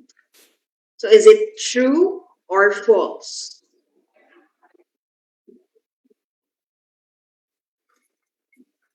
May I also remind po our participants to please keep our microphones muted throughout the entire session so as not to disrupt the lecture. I hope lahat po ng participants natin will participate po to the knowledge check question. Please let us know po for those who are having a hard time to cast your answers through the Zoom polling feature. Ayan. All right, sir. I think we have reached the majority. The majority of our participants po answered false. Is this correct po? Tama, oo. So, shopping A po, ang shopping A, ano nga ba yung shopping A or 52.1A? Ito po yung unforeseen contingency requiring immediate purchase. So, hindi po kailangan ng tatlong quotation. Ma-obtain po natin, hindi po required na tatlong suppliers of known qualifications ang papadala natin ng request for quotation. So, sending one quotation and obtaining one quotation also is already enough. Okay, so I hope malinaw po sa atin na yan. So, thank you very much. So, let's we'll resume at exactly 10 a.m. Monique. All right. So at this point po, let us first have a quick short break and then let us be back po at exactly 10 a.m. Thank you very much and please stay with us.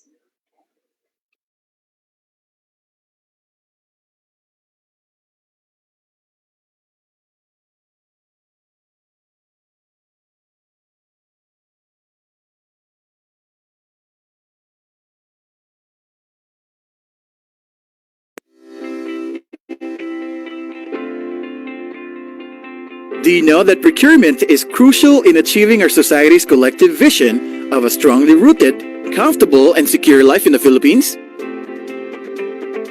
Hello everyone, I'm Billy Bayong.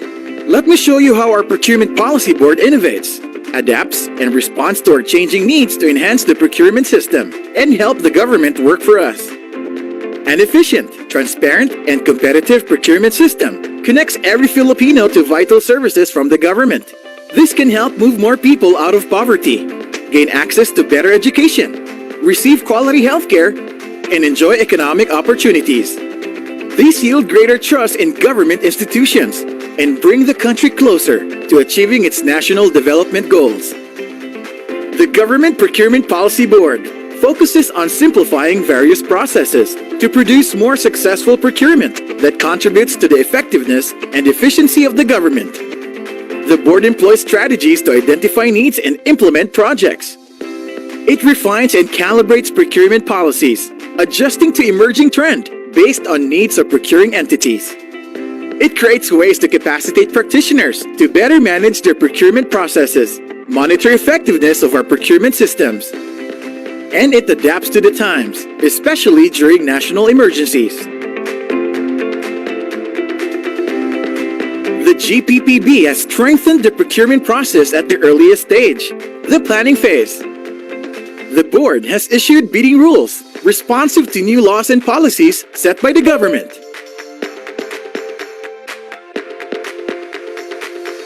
GPPB has also streamlined the bidding process through the use of technology. GPPB has introduced guidelines to ensure timely procurement, especially during a national emergency.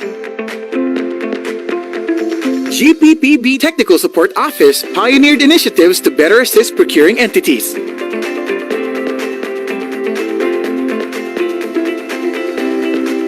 Simple and competitive, transparent and accountable, monitored by the people.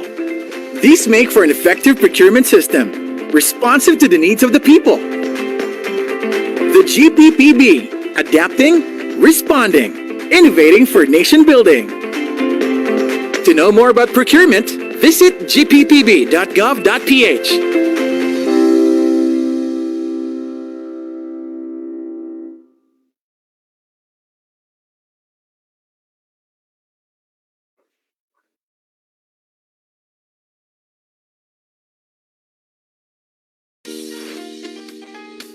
Yan ang ulam natin. Wow! Adobong manok! Mabango. Masarap. Subo na. Simulan sa sarsa. Malasa! Pasok ang lasa. Pero may isang hindi pasok. Matigas ang manok. Bakit kaya? Dahil pangit ang quality ng manok. Pinadali pa ang pagluluto. Ay, sayang ang pera. Dapat mitikuloso. Tama? Tama! Ganyan din sa gobyerno natin. Gusto natin ng masarap na adobo. Matinong proseso na mula sa maayos na pagpaplano. Ang pagbili ng gamit ng gobyerno ay dapat nakaayon sa proseso upang matiyak ang pagbili ay sulit. Huwag muna magkamot ng ulo. Madali lang ang procurement. Hindi ito komplikado. Kailangan lang ng masusing pagpaplano at pagsunod sa proseso na itinakda ng Republic Act 9184. Ang RA 9184, mas kilala bilang Government Procurement Reform Act o GPRA, ay ang batas na nagtakda ng tamang proseso sa pagbili ng mga pangangailangan ng gobyerno, kagaya ng supplies, mga equipment, at general support services. Bahagi ng proseso ng pagbili ay ang procurement planning. Dito, nagpa-prioritize ng projects ang mga ahensya para makamit ang kanilang goals sang-ayon sa long-term plan ng buong gobyerno. Kasama rito ang pagtukoy sa tamang specifications at budget para sa procurement project. Lahat ng napagdesisyon ng procurement projects ng isang ahensya ay ililista sa kanilang Annual Procurement Plan o APP kada taon. Anumang hindi nakalista sa APP ay hindi maaaring bilhin ng ahensya. Bakit? Para masiguro ang matalino at wastong paggamit ng pondo. Tapos? Para makasiguro na kumpleto at wastong lahat ng dokumento, ang ahensya ay magkakandak ng pre-procurement conference bago simulan ng pagbili. Mahalaga na malinaw ang pagkakasaad ng specifications and requirements sa bidding documents. Sunod dito ang paglalathala ng invitation to bid para hikayatin ang mga potential bidders na sumali sa procurement. Bago ang takdang araw ng pagsumite ng bids, magkakaroon ng pre-bid conference kung saan pag-uusapan kasama ang mga interesadong bidders ang lahat ng detalye tungkol sa proyekto. Ang mga interesadong bidders ay dapat palalahanan sa deadline ng submission of bids. Hindi kasi pwedeng tumanggap ng bid lagpas sa itinakdang petsa at oras. Tandaan na ang bid ay dapat na selyado at naglalaman ng dalawang hiwalay at selyadong envelopes kung saan nakapaloob ang mga required technical at financial documents. Ang technical envelope ay naglalaman ng mga dokumento na magpapatunay na eligible ang bidder na sumali sa procurement at ng kanyang technical na kakayanang i-deliver ang goods. Ang financial envelope naman ay naglalaman ng presyo na iniaalok ng bidder para sa proyekto. Isa-isang idadaan ng BAC sa simpleng pass or fail preliminary examination ang mga natanggap na bids para matukoy kung kumpleto ang mga dokumento at kung naaayon ito sa pamantayan. Unang bubuksan ang technical envelope ng lahat ng bidders. Kapag kulang o mali ang dokumentong nasa technical envelope ng bidder, hindi na bubuksan ang kanyang financial envelope. Ibig sabihin, tanggal na siya sa bidding. Kapag na-scrutinize na ang lahat ng technical envelopes, saka palang bubuksan ang financial envelopes ng mga nakapasang bidders. Laging tatandaan na hindi dapat mas mataas sa ABC ang presyo na iniaalok ng bidder. Anumang bid ang mas mataas sa ABC ay matatanggal rin. Bakit? Dahil ang ABC ang limitasyon ng presyo ng proyekto. Para masiguro ng gobyerno na hindi ito gagastos ng higit pa sa naibudget para sa taon. Sabi nga nila, spend within your means. Bubusisiin naman sa bid evaluation ang mga nakapasang bids upang, una, masigurong kumpleto at naaayon sa pamantayan ang mga impormasyon. At ikalawa, masigurong hindi labis sa ABC ang presyong ini-offer ng bidder. Pagkatapos nito, ay irarank ang mga nakapasang bids mula sa pinakamababang presyo. Ang pinakamababang bid ang tataguriang lowest calculated bid o LCB na isasalang sa post-qualification. Post-qualification? Ito ang proseso kung saan sinusuri ng BAC o ng Technical Working Group ang mga dokumento at impormasyong isinumite para matiyak na lahat ay tama at nasa ayos. Sinusuri rin ang mga nakaraang kontrata, pasilidad, produkto at pati pinansyal na katayuan ng LCB para masigurong kaya nitong i-deliver ang goods. Bakit? Dahil sa ganitong paraan, masisiguro ng BAC na ang mananalong bidder ay hindi lamang basta mababa ang presyo, kundi ito ay technically qualified. Kapag napatunayan sa pagsusuri na ang LCB ay nakapasa sa legal, technical, at financial requirements, ito ay tatawaging bidder na may lowest calculated responsive bid o LCRB na irerekomenda na gawaran ng kontrata. Ah! O ayan, ang proseso ng procurement sa gobyerno ay kasing dali lang ng pagluluto ng adobo. Kapag naplano at nahanap ang tamang sangkap, malamang walang palpak. Sa ganyang paraan, walang nasasayang. Tiyak na best quality at the best price ay swak na swak. Approve? Approve!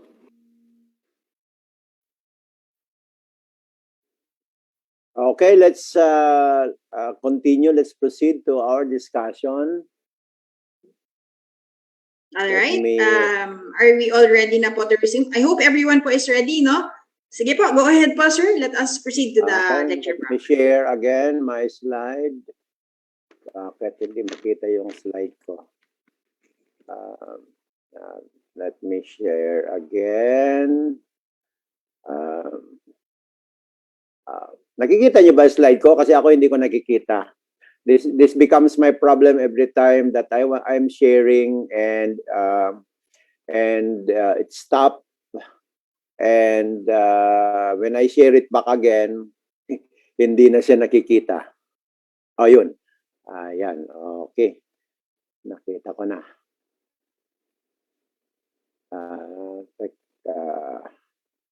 Okay. Let's continue. Malino ba, Miss Jo? Narinig ba ako? Yes po, very good. Okay po. Clear po. Okay, thank you. Okay, so tapos na tayo doon sa balikan natin yung limited source bidding under section 49, repeat order under section nakalimutan ko na to, direct contracting under section 50, section 51, repeat order shopping under section 52. Okay, now ito yung mahaba-haba, yung isa rin sa mga favorite ninyo, negotiated procurement. Yan. So meron, kung bibilangin nyo po itong iba-ibang klase ng negotiated procurement, ay meron po tayo na ngayon ng 14 na different modalities under negotiated procurement. Iisa-isahin po natin siya para, of course, again, malaman po natin ano ba yung mga conditions, ano ba yung mga documentary requirements, ano din ba yung mga procedure para sa bawat isa sa negotiated procurement. So let's start with to-fail biddings. Ito po yung karaniwan na negotiated procurement na nangyayari po sa atin.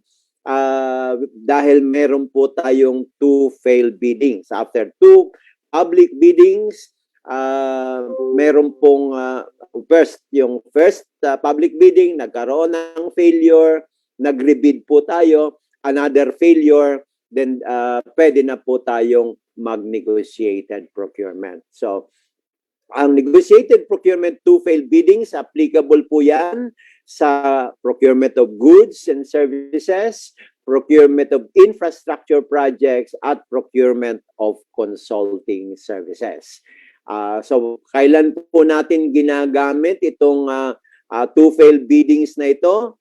Kung nagkaroon nga po ng dalawang failure of competitive bidding. It could be public bidding or limited source bidding. Dalawang failure, dalawang failure na nangyari. Okay?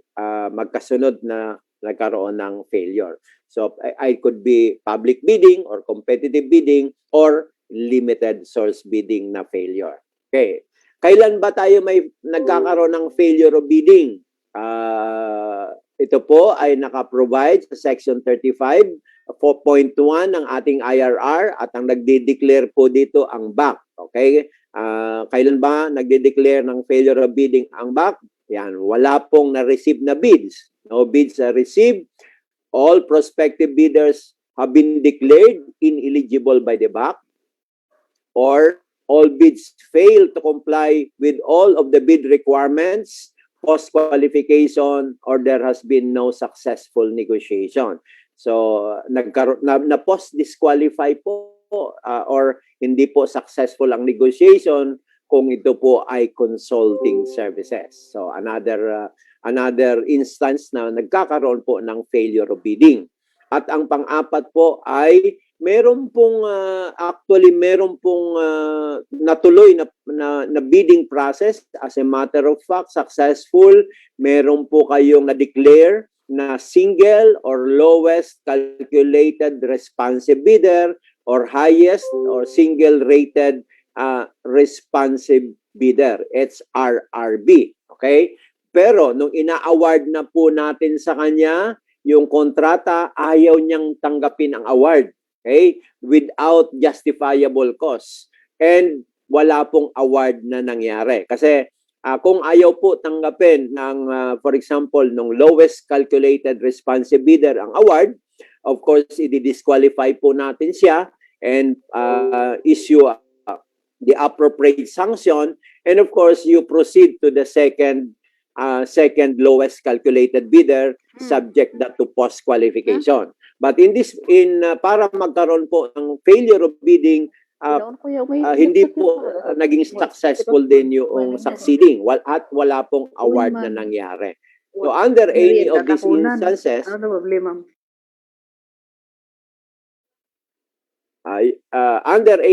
instances, po ay the BAC will declare failure of bidding.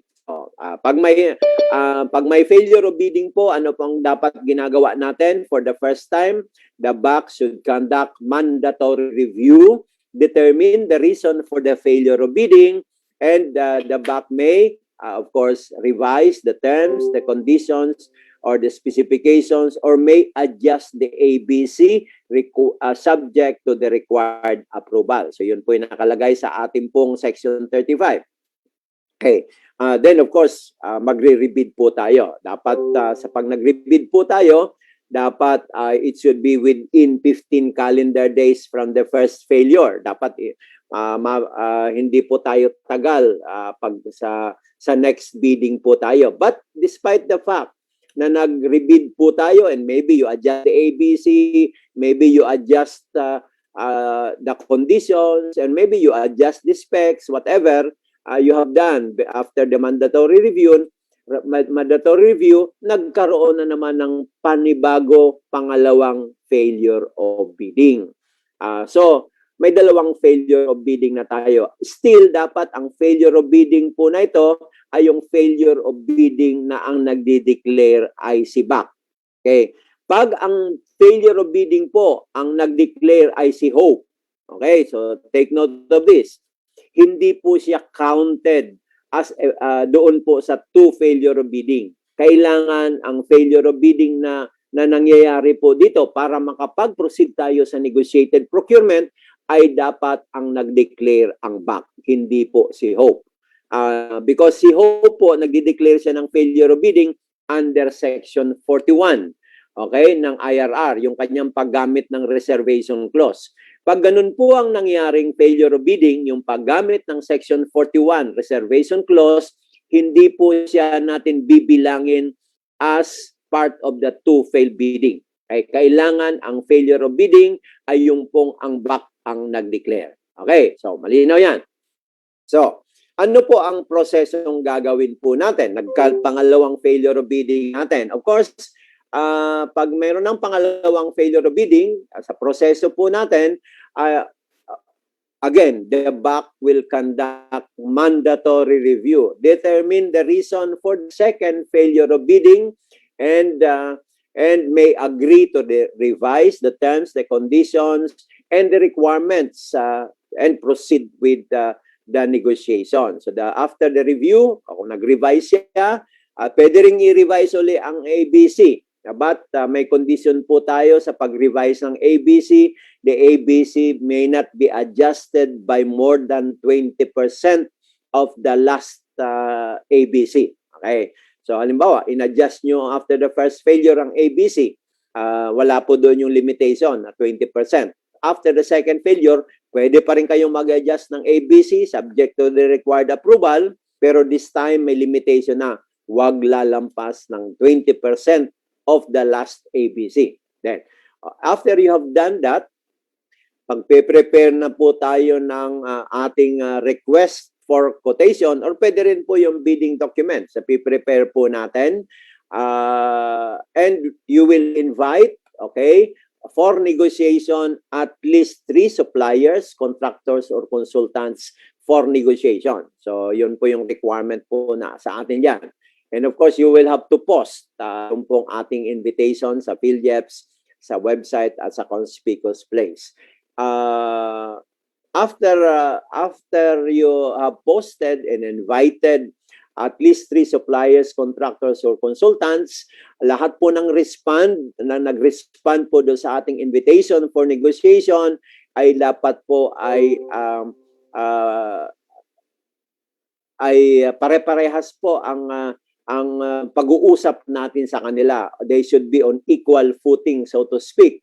Para alam po ng bawat isa yung ating pong requirements during the negotiation. Okay. And what if nag-invite kayo ng 3 pero isa lang ang nag-respond sa invitation?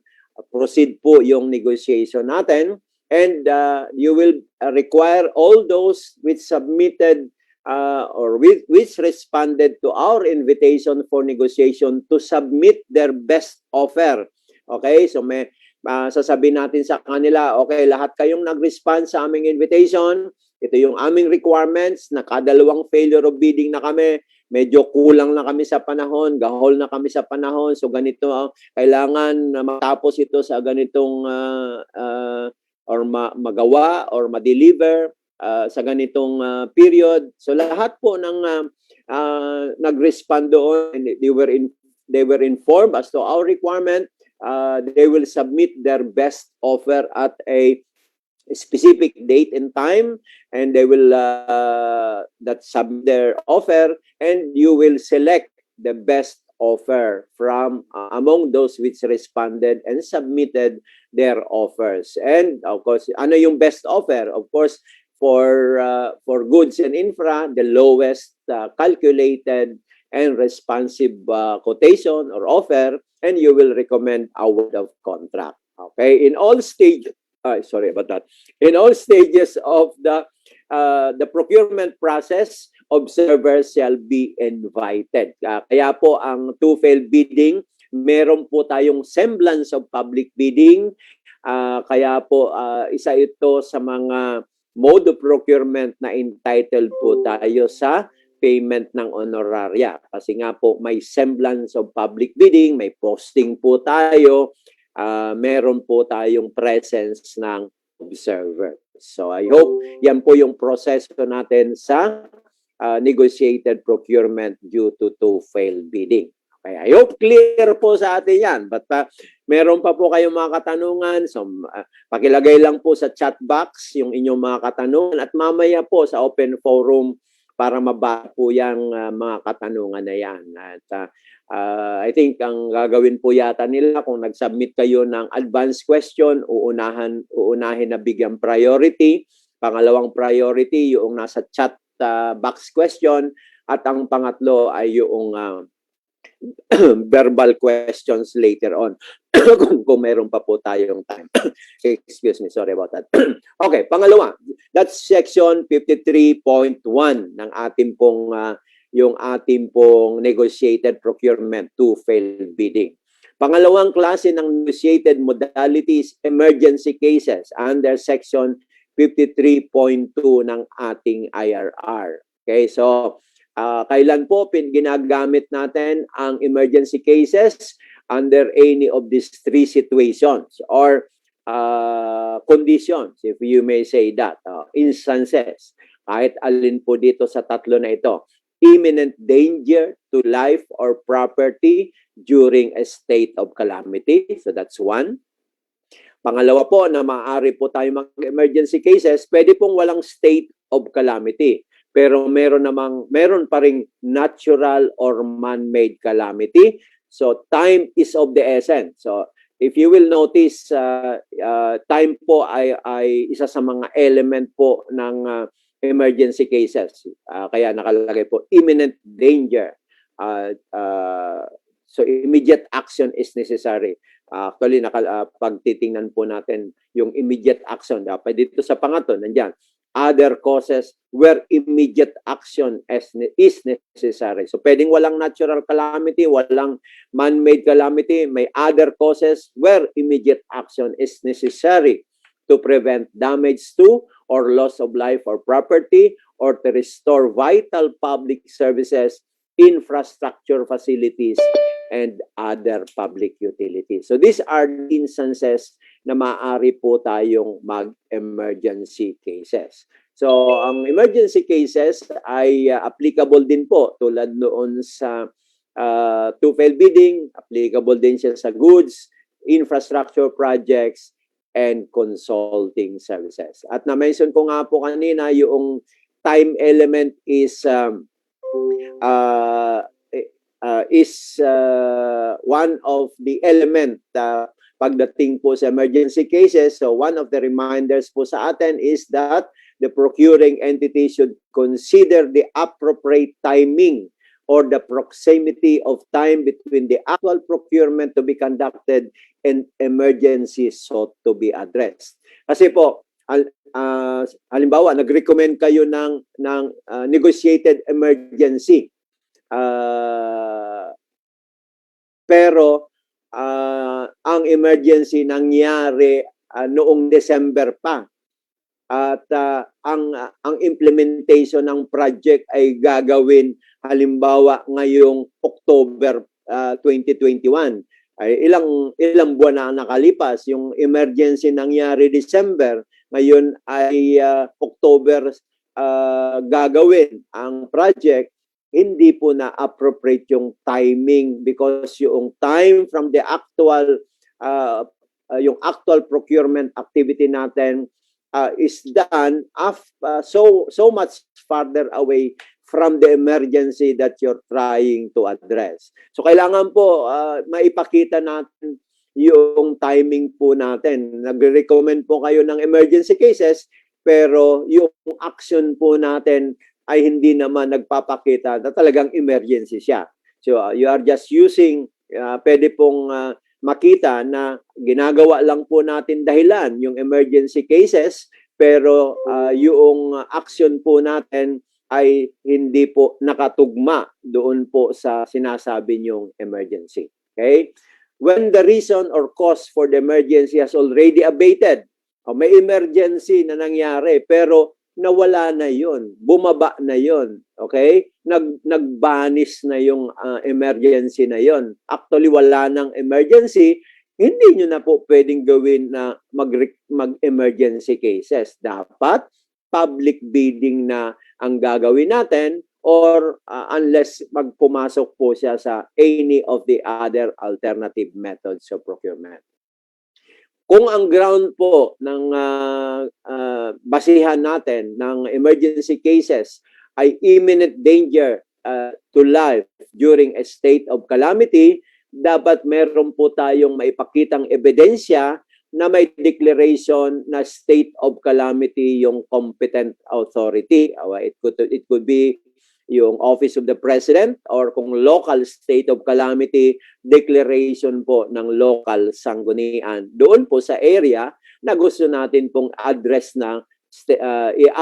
na emergency. Okay? So bago tayo makapag-start ng procurement, meron na dapat declaration ng state of calamity. Kung yun po ang gagamitin natin, na yung una po, imminent danger to life or property during a state of calamity. Kung yun po ang dahilan na nakikita po natin. Okay. Ano po yung mga documentary requirements sa emergency cases? Hindi po kailangan lahat dito. Depende po kung ano yung pinoprocure natin. Okay? So, mayor's permit, kailangan po yan whether you're procuring goods, infra, consulting services. Pick-up license kung infra po ang pinoprocure natin emergency cases. NFCC for infra, hihingin po natin siya so long as yung ABC po is above 500,000. Income business tax returns for ABCs above 500,000 and omnibus sworn statement for ABC above 500,000. So matanong po ninyo, anong threshold? Hanggang magkano ang pwede naming through negotiated procurement?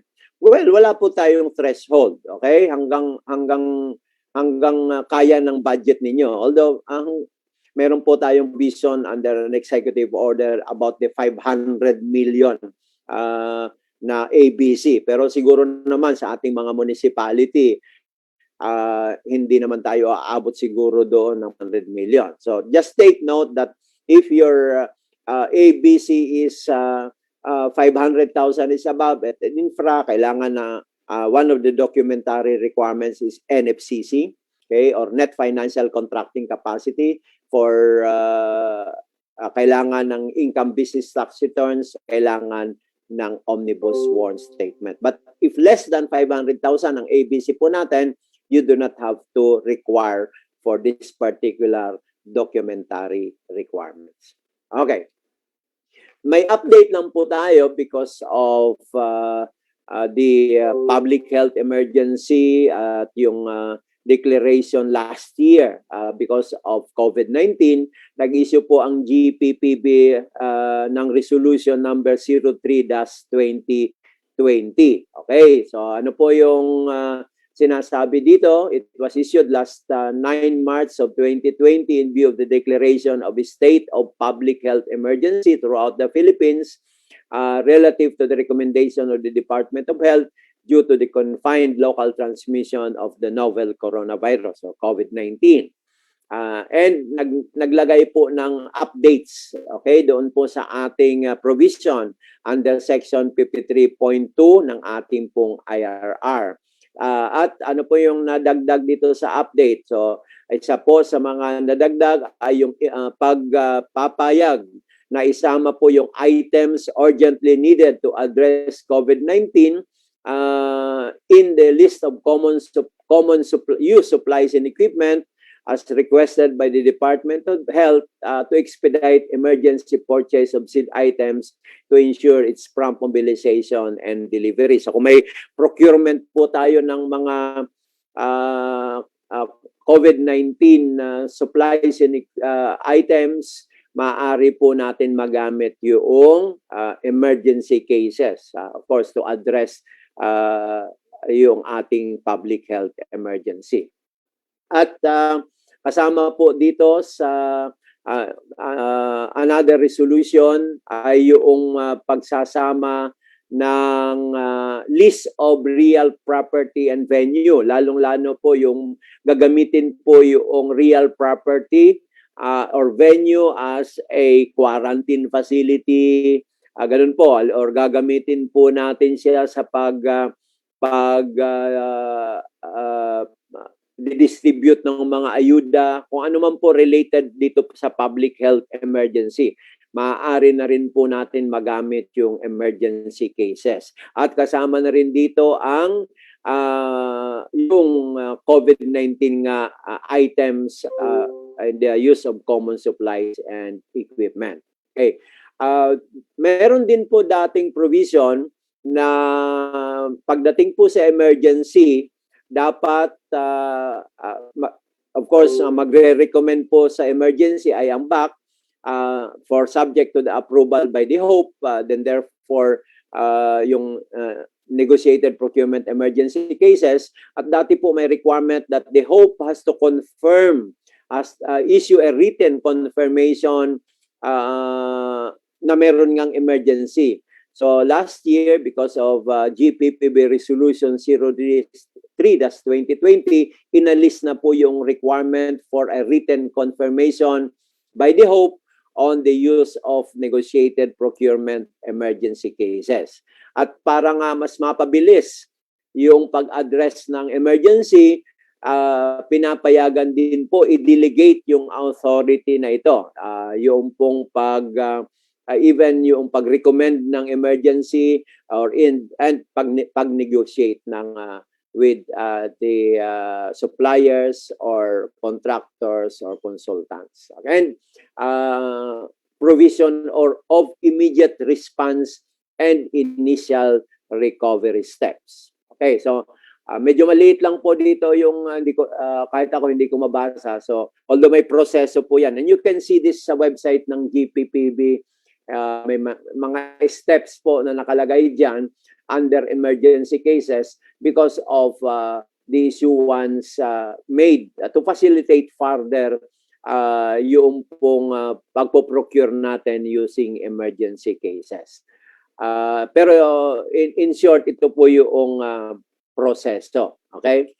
So, the end user, upon determination of an emergency, will prepare the purchase request. Okay?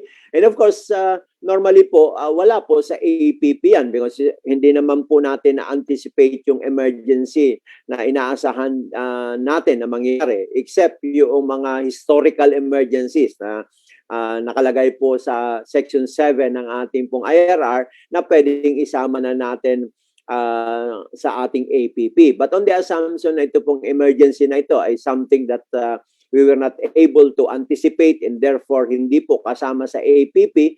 So once na-receive po yung request from the end user, i-revise po yung APP and there would be a validation of the availability of the budget for the purpose. Hahanap po tayo ng budget para doon sa emergency kung saan man po manggagaling yan.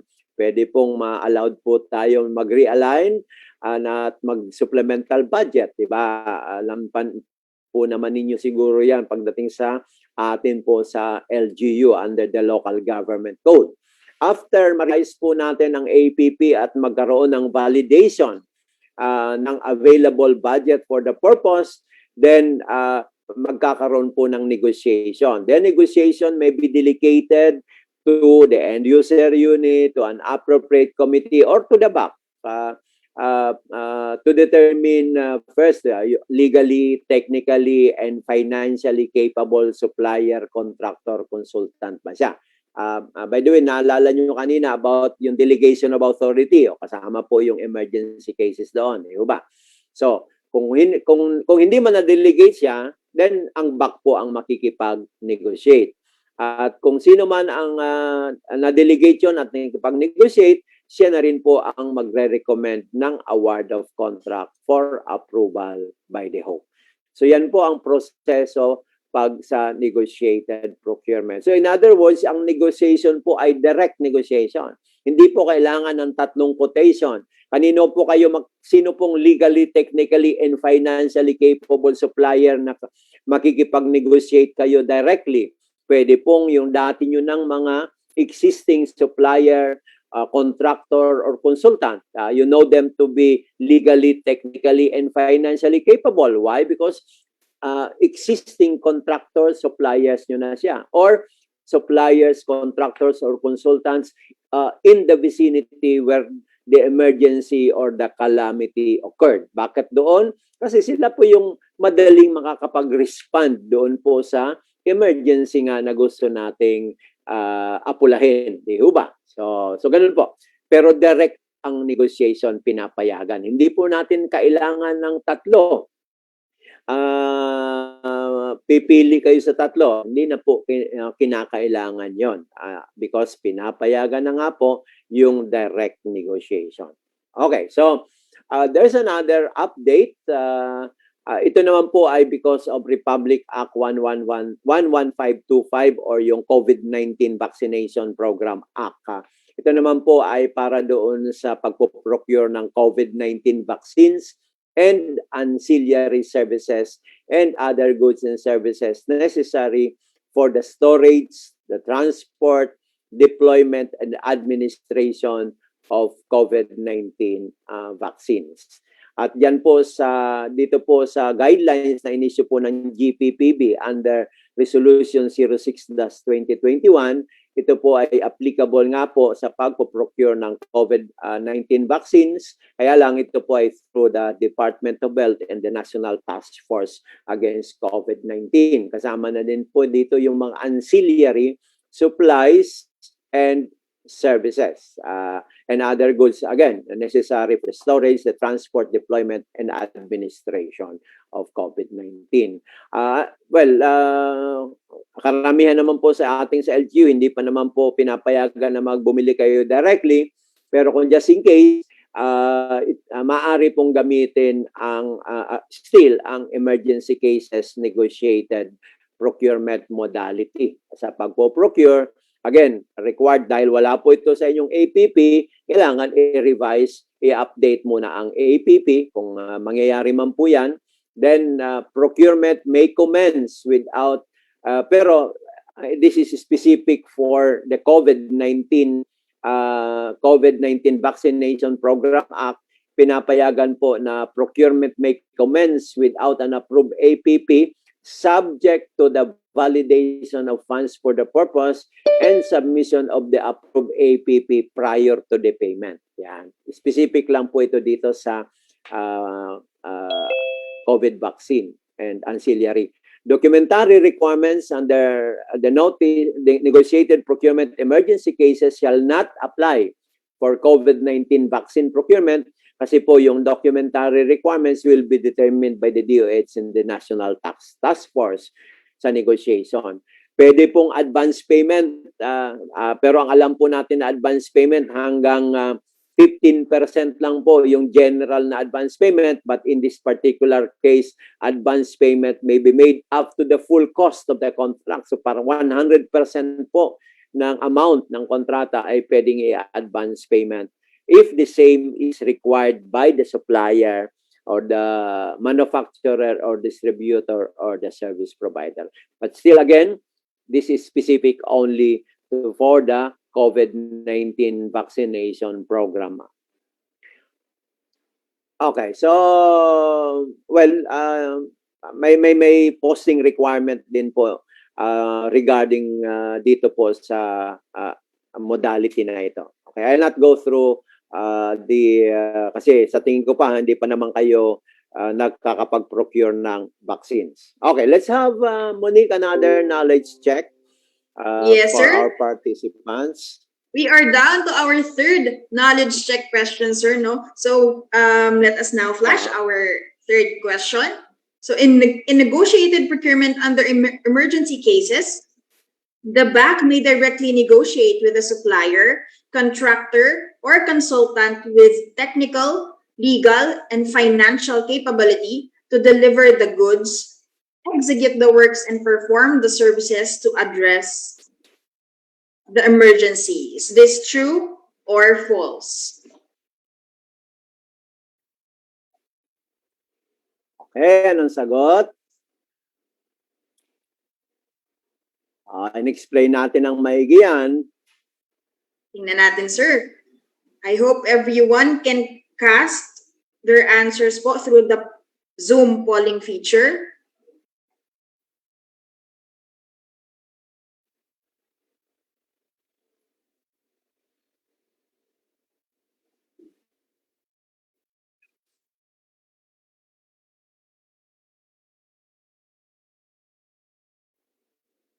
Can we answer po through the Zoom polling feature, or are we having a hard time po casting our answer? If we are experiencing a hard time answering po through our poll question, kindly answer na lang po through our Zoom chat box. I can see po na Yeah, I can see po na through Zoom chat box po sumasagot ang ating pong participants. Uh, ano ang karamihan na sagot? Ayan, sir. Majority of our participants po answered true. That's Tama po ba sila? correct.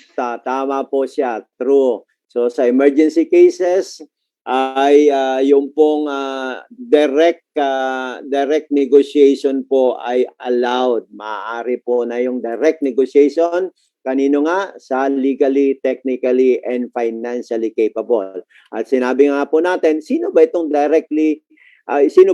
legally, technically, and financially capable? They could be your existing contractor or supplier sa inyong mga projects, sa inyong mga prior contracts, and so on and so forth. So maaari po doon na ma-determine natin, or na-mention ko din na they could be located doon mismo sa municipality ninyo kung nasaan ang emergency, because sila po yung pinaka mabilis na maaaring mag-respond doon po sa pangangailangan natin na dapat ma-address na emergency. So ang tamang pong sagot, yes, directly or true negotiate. Also, sir, majority of our participants po through our Facebook Live answered true. So congratulations po. May Facebook Live pa na tayo.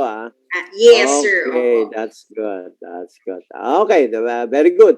That only means that almost all, if not all, are listening to the discussion. Okay.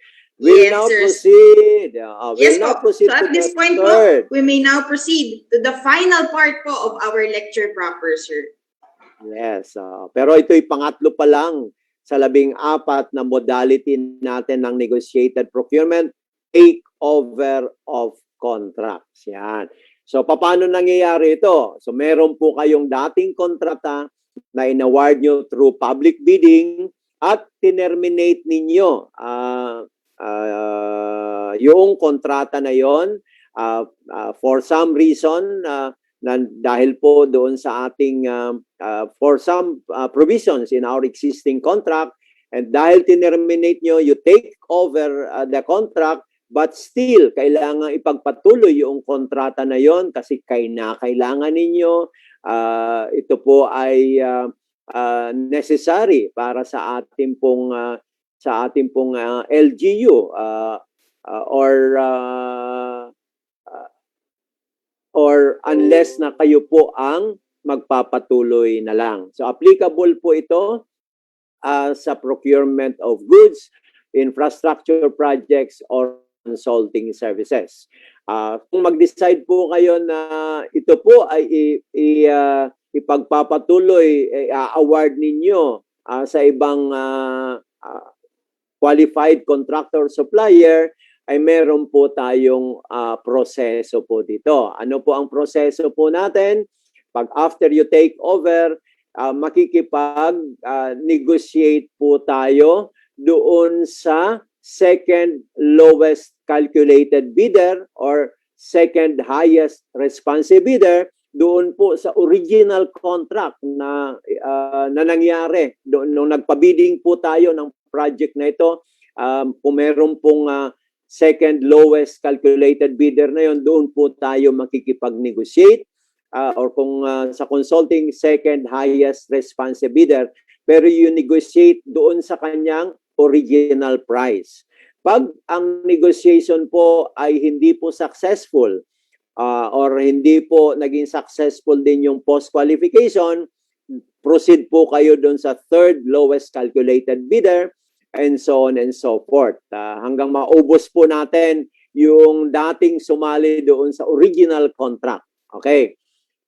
If after doing that, wala talaga ang successful negotiation or post-qualification, ang gagawin po natin is invite a short list of at least 3 suppliers, contractors, or consultants. Mag-iimbita po tayo at we will ask them submit their bids and negotiate starting with the lowest calculated quotation or highest rated quotation doon po sa at least 3 na nag-submit. Okay po. And kung sakali man isa lang ang nag-submit, walang pong problema yon, tuloy po natin siya basta ang negotiation po ay maging successful. Pero kung wala po kayong makuha, maaari po din sigurong mag-resort na tayo sa ibang alternative methods of procurement. Ano kaya yung mga possible alternative methods of procurement? Baka po pwede nang pumasok sa emergency cases. Titingnan ninyo po kung ano pang alternative methods of procurement maaari. Okay, so again, ito pong takeover of contracts ay ito po yung akala ko may kondisyon, pero po baka mamaya. Okay, so ano po yung una yung mga documentary requirements sa takeover of contracts? So meron po tayo dyan. So whether it's goods, infra, or consulting, andyan po yung mayor's permit. Pero pag consulting services po, you will require a professional license or the curriculum vitae. Then we have the PhilJEP's registration number. But for infra, PCAB license and NFCC kung infra. Okay, so yun po yung mga documentary requirements na hahanapin po natin or re-require po natin. Okay, so balikan po natin, sinasabi po natin na dapat yung naunang kontrata na ini-negotiate po natin ay yung unang kontrata sa takeover of contract has been awarded through by public bidding. Pagkatapos, terminate po natin for reasons provided for in the contract. Okay, so ang next po natin na modality ay ito pong adjacent or contiguous. Negotiated procurement, adjacent or contiguous. Applicable lang po ito sa infrastructure projects and consulting services. Hindi na po kasama dito ang goods. Kasi po sa goods, yung repeat order po ang pwede natin sigurong applicable naman na parang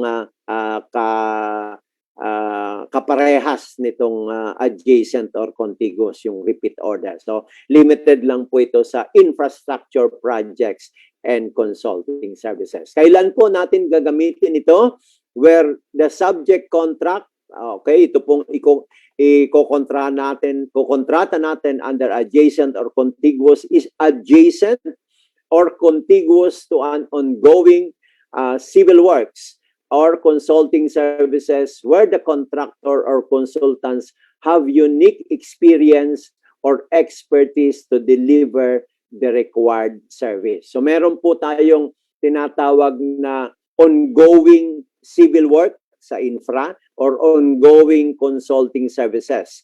At meron po kayong ini-negotiate na adjacent or contiguous dito sa mga ito. Pag sinabi pong adjacent or contiguous, anong ibig sabihin? Pagdating po sa infra-adjacent or contiguous means yung in actual physical contact. So magka-dikit po siya. Pero sa bagong IRR, hindi na lang po limited siya sa in actual physical contact.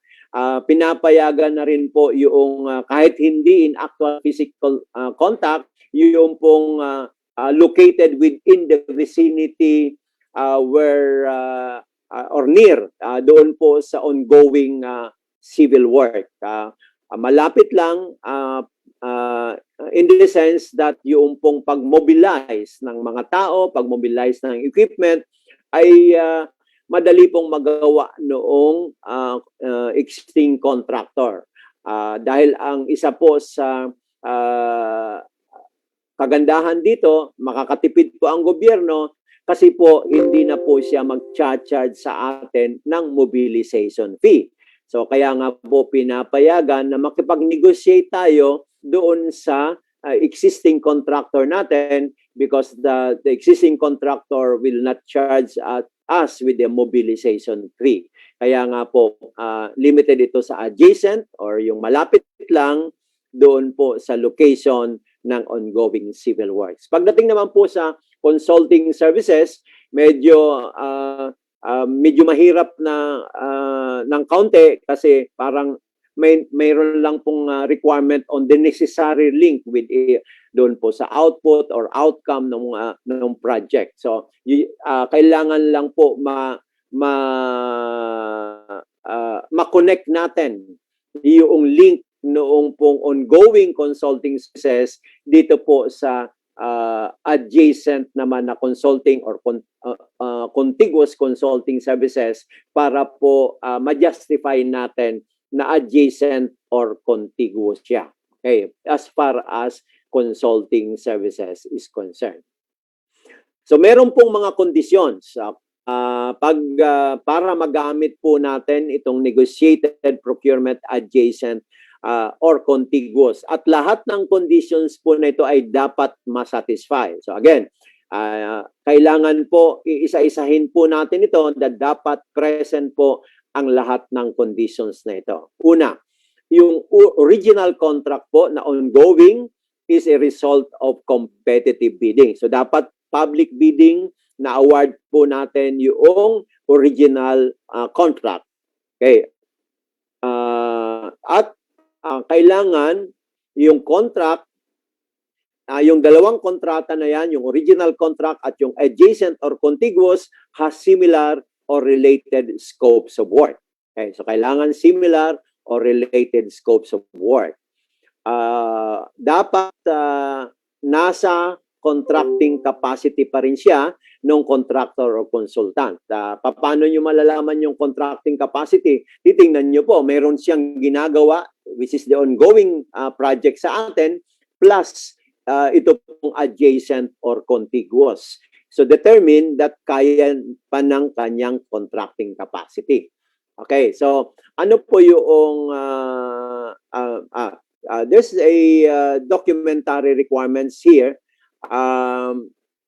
Well, I think ito po ay para ma-determine ninyo kung nasa contracting capacity ng contractor. For infra projects, titingnan nyo sa kanyang pickup license at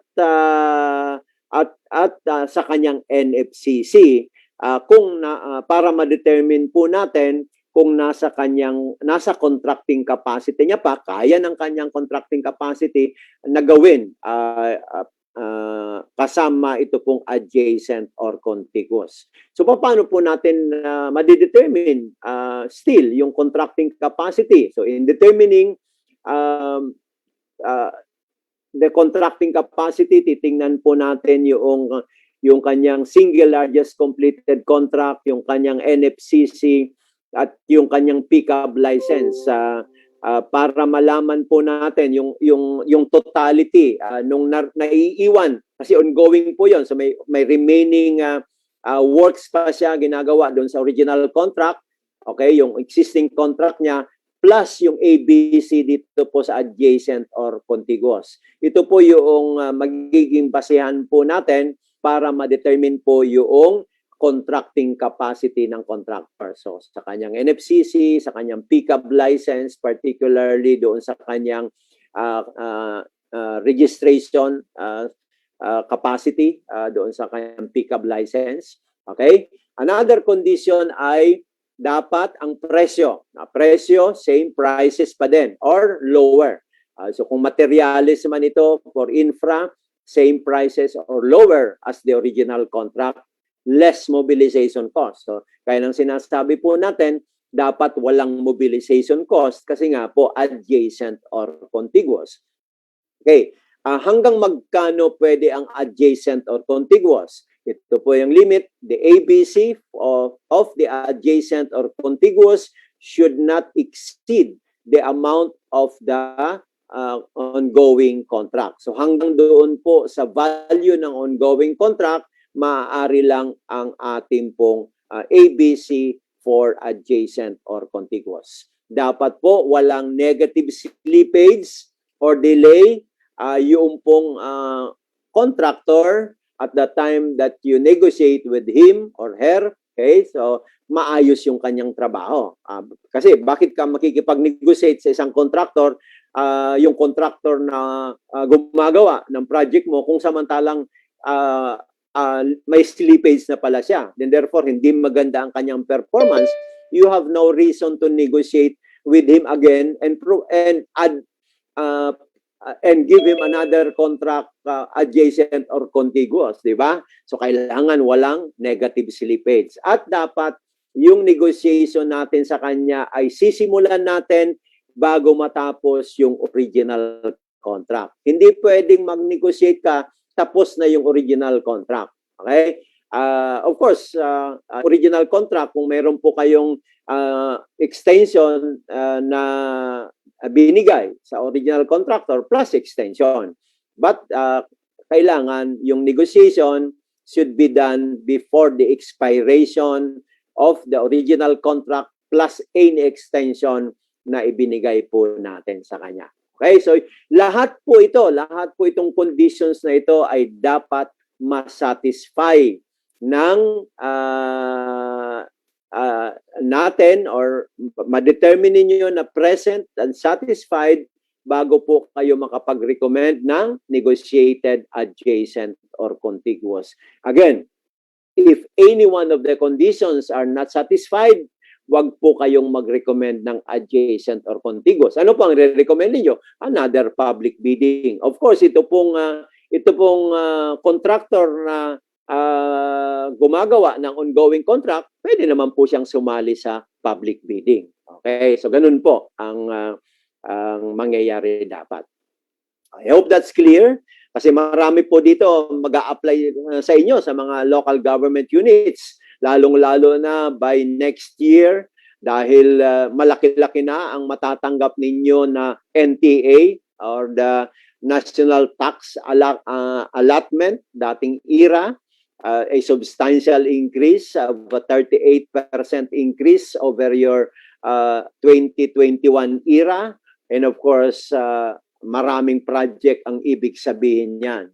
Kaya sigurado tayo na pagdating sa procurement ay kailangang mabilis din tayo because marami po tayong project na dapat matapos. Okay, another modality on negotiated procurement is agency to agency or A to A. Applicable naman ito sa goods, infra, and consulting services. Anong ibig sabihin ng A to A? Is procuring from another government agency, which we call the servicing agency, that has the mandate to deliver the goods or the services or to undertake the infrastructure projects or consulting services as required by the procuring entity. Okay, so one agency to another. Kayo po yung unang agency, kayo yung procuring entity, and you will negotiate with another agency of the government, which is the servicing agency. Pinapayagan po yan so long as it's an agency to agency. And the agency that you're negotiating with has the mandate to deliver the goods or the services or to undertake the infra or consulting services. Ano po yung mga conditions? Okay. Una, dapat i-justify po natin na pag nag-enter po tayo or when you recommend A to A as a mode of procurement with the servicing agency, which is another government agency, is more efficient and economical to the government. Okay, that's one. Kailangan ma-justify po natin. And of course, yung servicing agency ay dapat may mandato siya to deliver the services and has the absorptive capacity to undertake the project. Baka hindi na po niya kayang gawin. Now, for example, some of the LGUs may enter into, for example, an agency agreement with DPWH for infrastructure projects, and considering that if DPWH is the infrastructure arm of the government, so pwede po yan. Kaya lang, titingnan ninyo, kaya pa bang i-absorb ng DPWH? Mayroon pa ba siyang absorptive capacity considering that, of course, may build ang gobyerno, ang DPWH nagpo-procure not only for their agency, but also for DepEd, for the school building program, for DA, for the farm-to-market roads, and so on and so forth. Marami po yan ang ginagawa. So, example lang po yan. So, kailangan tingnan nyo po yung absorptive capacity nung servicing agency to undertake the project. But because we don't want na after mag-enter kayo sa agency to agency, yun pala ay matetenga yung pera doon at hindi gumagalaw kasi hindi niya na kaya.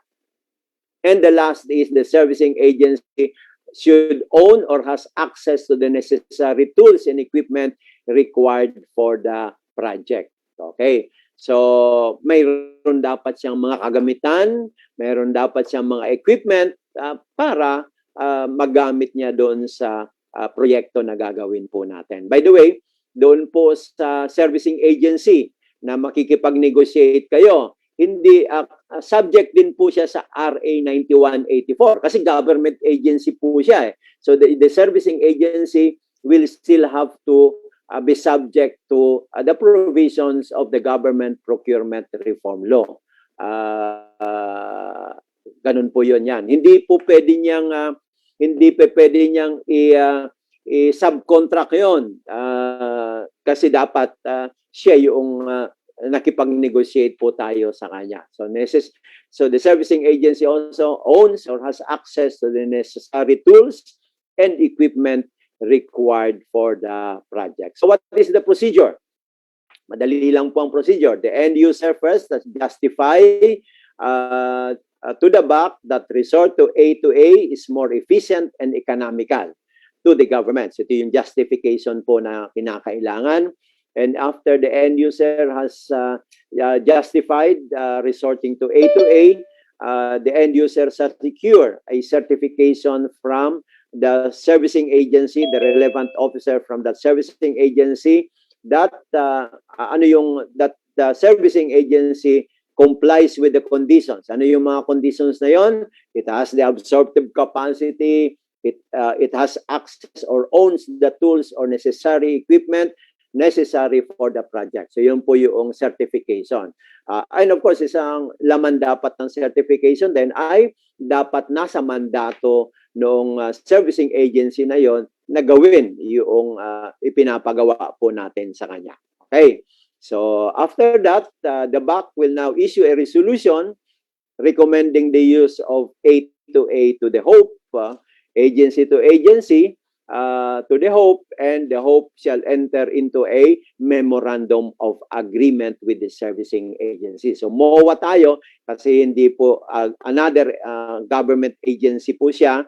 So memorandum of agreement po yung kontrata natin sa kanya. Upon approval ng HOPE noong recommendation ng BAC. Okay, so ganyan lang po yung requirement po natin sa negotiated agency to agency. Okay, that's pangilan na yon. Nakakailan na tayo. We have two failed bidding, emergency cases, takeover of contracts, adjacent or contiguous. Then we have agency to agency. So nakalima na tayo. Ito po yung pang-anim, scientific, scholarly, and artistic work, exclusive technology, and media services. Medyo bago po itong modality na ito. Wala po ito sa mga lumang IRR natin. Actually, nadadagdagan po yung mga procurement natin na mag-aari natin magamit ang negotiated procurement. Applicable po ito sa goods, applicable po ito sa infrastructure projects, at applicable din po ito sa consulting services. Depende po kung ano yung ipinoprocure po natin. Kasi makikita po natin iba-ibang klase, scientific, scholarly, artistic work, exclusive technology, media services. Okay. So ano po yung mga items na ito? So nandiyan po yung work of art. Yan, or commission work. So sa ating po mga municipalities, meron po tayong pinapakomisyon ng mga work, artistic work, like sa plaza, magpapagawa tayo ng monumento, or pwede pong nagpapagawa ng mga paintings, for example. So work of art or services of an artist for a specific artistic skills, or during lalong-lalo na prior to the pandemic or after the pandemic, hopefully soon, yung pag-hire po ng mga performers, singers, yung mga artista, poet, writer pagdating po sa may mga meron pong ipapagawa ang ating pong munisipyo sa mga manunulat, painter or sculptor. So yan, pwede pong magamit ito pong modality na ito. Section 53.6 ng ating pong IRR. Maaari din po ang ipinoprocure natin ay scientific, academic, or scholarly work or research. So may papagawa po kayong scholarly work or research or legal services. Maaari din pong pumasok dito. Or highly specialized life-saving medical equipment. So lalong-lalo na po ngayon. Baka meron pong mga naisip po tayo na bilhin ng mga life-saving medical equipment as certified. So there's a requirement na ito po ay life-saving medical equipment na highly specialized na dapat certified ng Department of Health. Ano pa? Meron din pong maaaring magamit natin po siya sa pagbibili ng scientific, technical, economic, business, trade, or legal journal, or mga magazine, or paper, or subscription, or other exclusive statistical publications and references.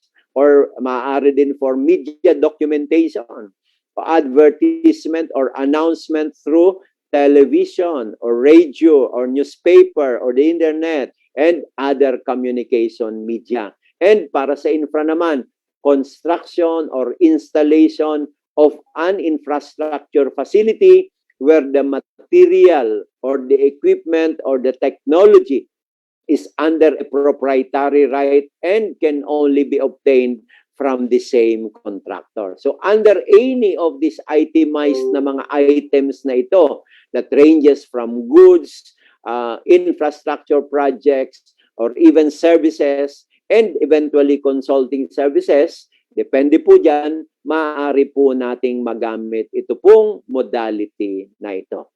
Ano po yung mga documentary requirements naman? Depende rin po kung ano yung pinoprocure natin, pero andyan po yung mayor's permit.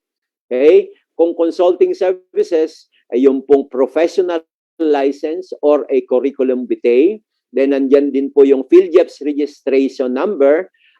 Pag ang ABC is above 500,000 income tax or business tax return. Okay. So, ano po yung mga proseso? Okay? Una po, yung market study by the end user to justify yung modality na ito. So, yung sources na pagkukunan po, makikipag-negotiate po tayo. So, a market study to justify this particular modality, to determine the probable sources. Then after ma-justify po natin at nasama na po natin sa ating APP, dapat naisama yan sa APP, yung modality na ito, then direct negotiation with a particular supplier or a contractor or consultant ay maaari na pong gawin, and if negotiation is successful, then the bank may recommend award of contract. Ganun po yung modality na ito. Okay? So that's 53.6. Pang-anim. Ito po yung pang-pito. Okay? Highly technical consultant. So maaari din pong magamit ito sa mga local government units. Kailan po maaaring magamit natin ito? For procurement of consultancy contract. So para sa consulting services lang po ito. Involving individual consultant. So kailangan po tao, individual consultant. Hindi po yung consulting services na corporation or partnership, hindi po pwede. Kailangan individual consultant po ang yung highly technical consultant who is found to be legally, technically, and financial capable after the negotiation. So ano po yung mga kondisyon para magamit po natin itong modality na ito? The work involved, first, the work involved should either be highly technical or proprietary or primarily confidential and policy determining where trust and confidence are the primary consideration. So either highly technical or proprietary or primarily confidential or policy determining. Pero yung trust and confidence ang isa sa ang mga primary consideration kung bakit yung particular individual consultant na yon ang gusto natin na makipag-negotiate. Okay, so term, ano ba ang limitation? Ang limitation po ay yung term ng individual consultant at the most should be on 6 months basis. Pero maaari naman siyang i-renew. So, renewable at the option of the appointing hope, but in no case to exceed the term of the latter. So, yung term ng hope. Kung sakali mang si mayor yan, so hanggang doon sa term ni mayor, pwedeng renew every 6 months hanggang matapos yung term ni mayor. So, ganun. Of course, hanggang matapos yung project, yung kanyang output na dapat gagawin niya under the particular consultancy contract. Ano po yung mga documentary requirements natin dito? Of course, andyan po yung mayor's permit at dahil ito po ay para sa consulting services, yung pong professional license or CV at yung PhilJEP's registration number. Okay, so yan po ang ito pong individual or highly technical consultant. Ito po yung 53.7. Ito po ay 50 sumunod. Pero hindi po applicable sa atin sa mga LGU po ito. Pero just for information purposes, meron po tayong negotiated modality na Defense Cooperation Agreement. This is Section 53.8. It covers procurement of major defense equipment or material defense-related consultancy services. Sino po ba ang magpo-procure nito? Of course, yung ating pong National Defense and the Armed Forces of the Philippines. So under this, for information purposes, the Department of National Defense may directly negotiate with an entity of another country with which the Philippines has entered into a direct defense cooperation agreement subject to the following conditions. So may mga conditions po dyan. Okay?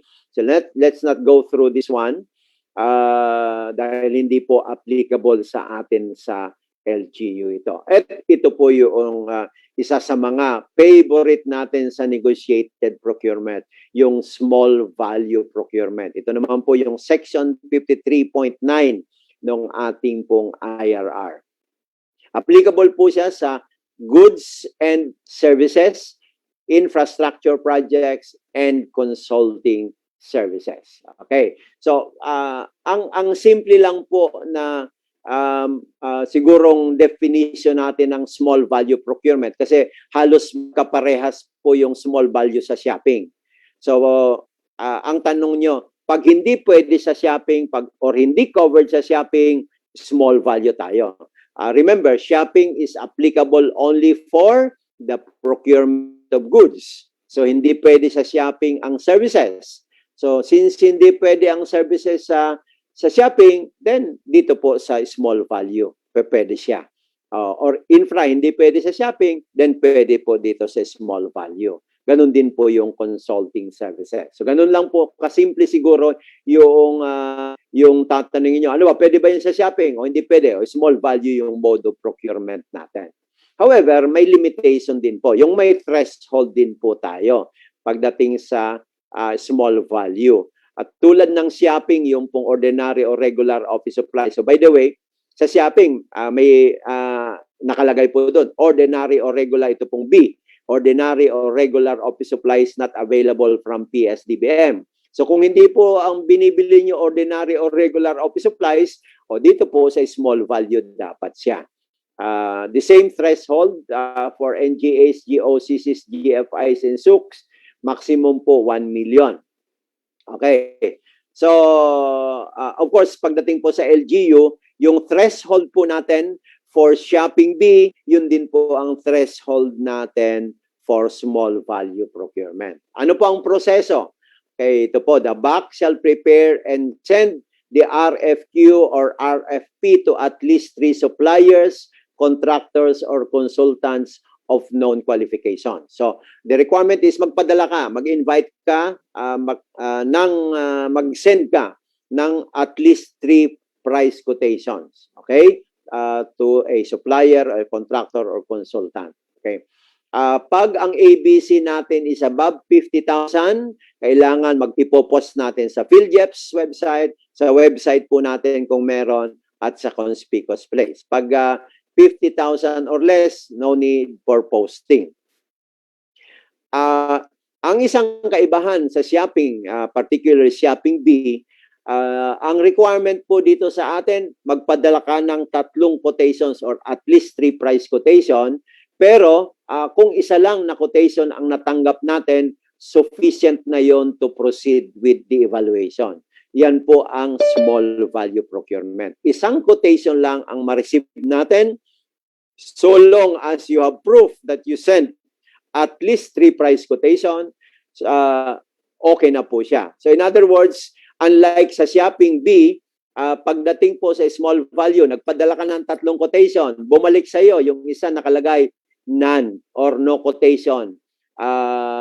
Yung isa not interested. Yung isa lang ang nagbigay ng quotation. That's already enough. But why? You have proof that you have sent 3 price quotation but you only get 1 quotation. In the case of shopping B, ay hindi po ganon.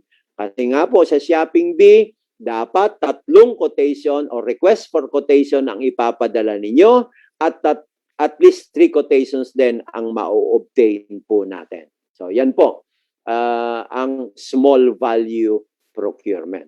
Okay? So ito po yung threshold, the same as that for shopping B. Again, depending kung kayo po ay municipality, city, or province, and depending on the particular class. But in the case of the barangays, ang maximum pa rin for small value, just like shopping, is 50,000.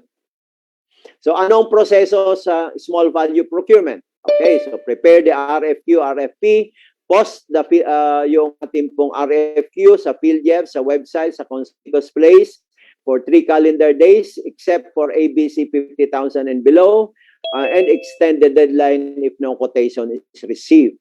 Then send the RFQ, RFP, aside from posting, papadala natin to at least 3 suppliers, but receipt of 1 RFQ will already suffice. And you prepare the abstract of quotation, and you will recommend the award of contract to the lowest calculated quotation or the single calculated quotation that complies with the specs and the ABC. So yan po ang small value procurement, negotiated procurement. Ano po yung mga documentary requirements? Medyo madami-dami sa small value procurement.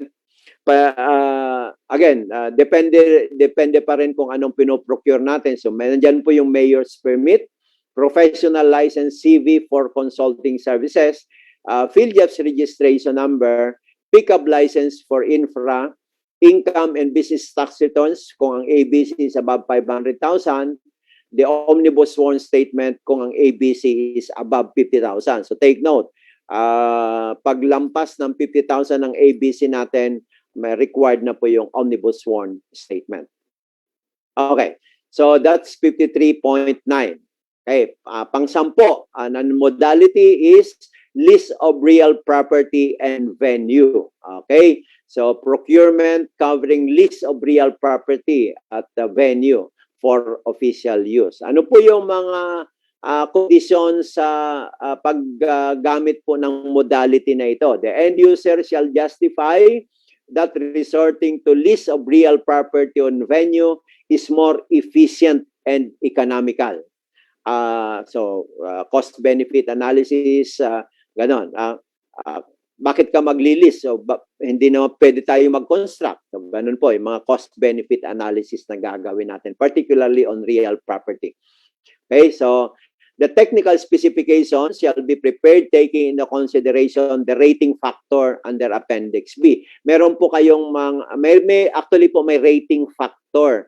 I cannot go there to the rating factor, but if you look at Appendix B, of Annex H ng ating pong IRR, nandun po yung rating factor na i-rate po natin, for example, doon po sa location, yung pong accessibility, marami pa pong mga specifications tayo, yung capacity and so on.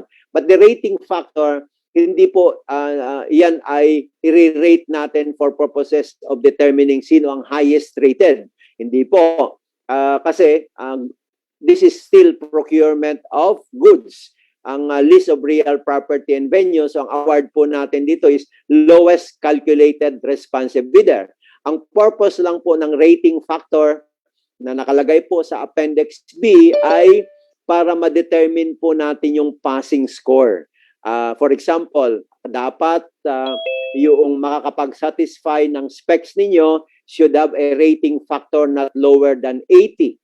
For example, this is just an example. So, gagamitin nyo po yung rating factor sa Appendix B at may mga scoring po doon. Depende po kung anong binibigay nyo ng halaga at ang total score niya dapat para ma-consider ay hindi bababa sa 80.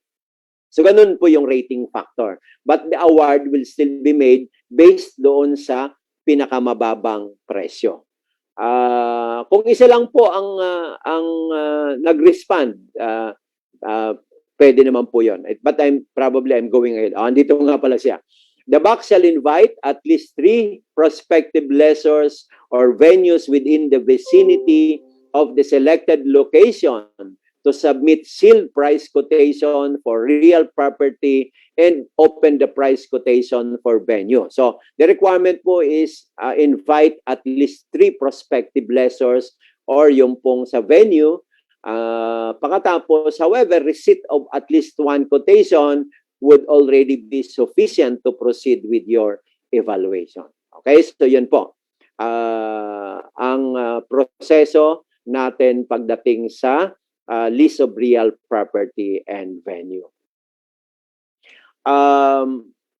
What about publicly owned? Pwede ba kayo? Yes, yung publicly owned is actually preferred over privately owned real property and venue from other government agencies. So if there is an available publicly owned real property or venue that complies with your requirement, then you may enter into a contract of lease with that government agency or owner. Ngayon, ang lease, every year yan. So normally, yearly po yan. So paano ang gagawin po natin? Every year ba magpo-procure tayo? So ito po yan. Prior to the expiration of the lease contract, lalong-lalo na kung yun po real property, the end user must conduct a cost-benefit analysis to assess the quality of the service under the lease contract. So magko-cost benefit analysis po tayo para alamin po natin is it still beneficial on the part of the procuring entity to renew the contract, or maybe hindi na cost beneficial po sa atin. If the results of the cost benefit analysis will continue to favor the existing lessor, then the procuring entity may simply renew the contract. Okay? Pero kung base sa result ng CBA po natin ay hindi na pabor po sa atin yung mag-renew ng contract, then magpo-procure po tayo ng panibago. And of course, you can still use negotiated procurement, list of real property and venue as the mode of procurement. Ano po yung mga documentary requirements natin? Andyan po yung mayor's permit, of course, except kung sa government agency po tayo nag-release. PhilJack's registration number and income and business tax return. Unless you are leasing from another agency of the government. Okay. Then, that's section 53.10. Okay? So, ito naman po ay NGO participation. Okay? Applicable din po ito sa goods, infra, and consulting services. Ano po ang conditions? There is an appropriation law or ordinance. So, applicable po ito sa atin sa LGU, and maybe LGUs doesn't take advantage of this. So long as meron pong ordinansa which earmarks an amount to be contracted to NGOs. So kailangan po may ganun pong provision tayo sa ordinansa na ito pong project na ito ay limited lang para sa mga NGO. Magagamit po natin ang modality na ito. Pero kung wala naman pong nagsasabi na limited sa NGO, hindi po natin magagamit itong NGO participation na ito. Ang mangyayari po ay public bidding po tayo. Kung meron man, the procuring entity may opt to ito po yung option na lang natin. Even if there's that particular ordinance earmarking to an NGO, but the procuring entity may enter into public bidding among the NGOs. Ang participants, mga NGO pa din. Kung ganun po ang nakalagay sa ordinance, or of course, enter into a MOA with an NGO. Ano po yung procedural guidelines? Okay, so the box shall invite at least 3 prospective NGOs to submit sealed price quotations with complete project proposal. So limited lang po sa NGOs ang magsasubmit ng quotations, ng price quotations, then upon determination of the lowest calculated quotation, and after submission and evaluation of the eligibility documents, the PE shall enter into a MOA with the eligible NGO. So yan po yung procedure natin pagdating po sa NGO participation. Isa rin po sa modality. So this is section 53.12. Okay? Community participation. And maybe sa atin po sa mga LGU ay hindi nyo po nagagamit ito. This is something that you should also explore, yung community participation. Applicable po ito sa procurement of goods at infrastructure projects. Kailan po nagagamit ito? Where there is an involvement of people in a community in projects to address their own community needs. Meron po kayong project, yung inyong munisipyo, doon po sa locality na ang magbibenepisyo po ay yung mga tao doon sa locality na yon. Or participation of local communities in the delivery of goods, including non-consulting services. Mga simple infrastructure projects. Ganun po. Okay? And of course, one consideration is kaya ginagamit po natin ang community participation because yung project sustainability ay ma-attain po natin dahil nga po yung project natin sa community ay for a specific social objective at yung people in the community will be the one because they have the ownership na sila ang gumawa at para sa kanila yung sustainability ng project ay lalo pong nangyayari po, nami-maintain po natin siya. May guidelines po ito, may manual ang GPPB na you can download po sa website ng GPPB sa manuals on community participation in procurement. May mga documentary requirements po doon and I don't think nandito po sa presentation. Pero po yung documentary requirements po doon ay mas simple kaysa yung documentary requirements po natin na hinihingi pagdating po doon sa mga ibang mga modality. Okay, ano po ang threshold dito? Teka, titingnan po muna natin ito. So ano po yung proseso? Okay, so ito po yung proseso. Preparation of the RFQ, the procuring entity shall prepare the request for quotation to reflect the brief description of the project, the specifications or the scope of work, the ABC and other necessary information. Then the back through the Secretariat shall post the RFQ.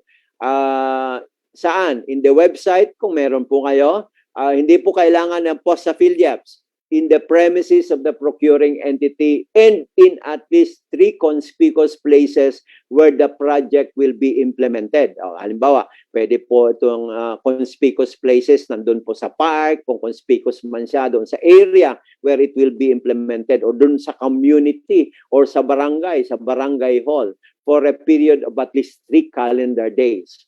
Should less than 3 quotation is obtained, the BAC shall continue the procurement process. So kahit less than 3 quotations ang makuha natin, The opening of seal quotation shall use a non-discretionary pass or fail criterion. And in case of approval, the Hope shall issue the notice of award within the period not exceeding 15 calendar days. So napakasimple lang po. At of course, yung mga documentary requirements, wala po dito, pero nandun po yan sa manual. Yung mga documentary requirements natin, yung na-mention ko, manual on community participation.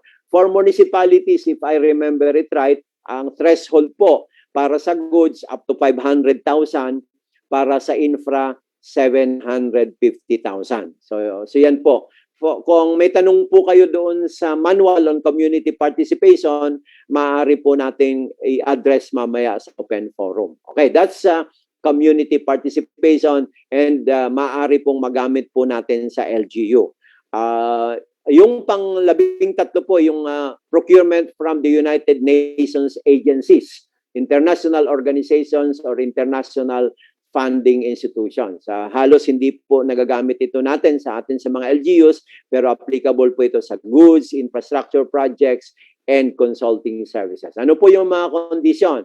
So tayo po ay may procurement from United Nations agencies or international organizations or international funding institutions. Ano po yung ipoprocure natin? Small quantities of off-the-shelf goods, primarily po in the field of education and health, specialized products, ayan, where the number of suppliers is limited. Example dito, vaccines and drugs, or goods or infrastructure projects and consulting services involving advanced technologies or techniques and innovations na hindi po available sa atin locally. So, ganyan lang po yung United Nations agencies. Ito po yung bagong modality natin, yung panghuli. Okay, 53.14, direct retail purchase of petroleum, fuel, oil, and lubricant or POL products and airline tickets. Okay, so marami po kasi sa inyo nagtatanong, paano bang modality namin pag bumili kami ng gasolina? Kailangan ba public bidding? Kailangan small value ba yan or shopping? So finally po, because of so many queries, nag-issue po ang GPPB ng Resolution 24-2019 at meron po tayong bagong modality which is now Section 50.14 ng ating pong IRR. Ano po ito? Yan, direct retail purchase. So yun po, pag bumibili kayo, diretso, punta kayo doon sa gasolinahan at magkarga kayo ng gasolina. That's direct retail purchase. Okay, ng petroleum, oil, and lubricants. Or, hopefully, pag normal na yung ating po mga biyahe, pupunta kayo ng ibang lugar po dito sa Pilipinas, on official, of course, official travel, pagbili ng airline ticket. Okay? Directly from suppliers or service providers. Yung pong pagbibili ay maaari pong i-delegate, okay, ng BAC, okay, upon approval by the Hope to a specific official or a personnel or a committee or office in the procuring entity para yun na yung direct mag-retail purchase. Shall be done, of course, maaari po kayong mag-public bidding except, of course, kung sa tingin ninyo yung direct retail purchase ang sa tingin ninyo yung the best modality na pag-procure natin. Pag karaniwan naman po sa atin sa LGU, hindi naman po bulk purchases ang ginagawa po natin. So yan po. At yung airline tickets, dati po ay yung airline ticket is considered common supplies and equipment that you can buy from the procurement service. Ngayon po ay hindi na siya considered common supplies, kaya maaari na po kayong gamitin ito pong direct retail purchase. Okay, so sa direct retail purchase of POL products and airline tickets, ano po yung mga conditions? The POL requirements necessary for the operations of the procuring entity shall be reflected in the APP. So nandito na nakalagay pa din po dapat sa APP po natin yung requirement po natin kahit sa isang buong taon na requirements po natin para sa POL products. Direct purchase must be made from any, so take note dito, any available retailers, dealers, or gas stations at retail pump price. Okay. Of course, nakalagay po dyan, any, as much as possible, iwasan po natin yung conflict of interest. Baka mga kamag-anak po, yung pong prohibition on relationship within the third degree of consanguinity or affinity ay andun pa din po yan. Okay? Full procurement must be intended for any official government vehicles and equipment for immediate consumption. Siyempre, dapat nasa official vehicles lang siya and payment may be made. Ayan. Ito pa, tatanong kayo, pwede ba yung cash advance or reimbursement? Nakalagay na po mismo sa resolution that payment may be made through cash advances, reimbursement, or other allowable payment modalities. Okay, so I hope malinaw po sa atin yan. Pagdating naman sa airline tickets, ano po yung mga kondisyon? Maaari din po tayong dumiretso sa airline company or dun sa mga ticketing offices for official travel natin na gagawin. And of course, dapat nasa APP din po natin. Again, do not forget, dahil nga po lahat ng procurement dapat nandun po sa ating approved APP. Direct purchase must be made from any may be made from any commercial airline at fairly reasonable rates. Well, of course, dictated naman po ng mga airline company yung presyo. Pero, of course, para mas mababa po reasonable, then pag nabibili po tayo, we allow ourselves enough time, hindi po nung araw na mismo na yon. Bibili tayo kung kailan tayo may flight kasi mahal na. Sigurado yung ticket dyan. And must be in accordance with existing rules and regulations governing official, local, and foreign travels of government personnel. So yung mga rules po natin about mga travel authority and so on and so forth. There are, ilan na lang po yata itong slides na ito on alternative documentary requirements. But I think na na-discuss na po ito sa inyo doon po sa mga prior topics. So yung pong alternative documentary requirements, yung this is allowable or applicable only for kung mayroon pong state of calamity or yung implementation of community quarantine. So I'll not go through this because I am pretty sure na kasama na po ito sa na-discuss earlier with you. Okay? So, ito. Tanong ninyo, kailangan ba ang performance and warranty security sa alternative methods of procurement? Ito po yan, ang sagot. Pag limited source bidding, yes, performance security kailangan. Pag warranty security, sa goods lang. Kasi hindi po requirement ang warranty security pagdating sa consulting services.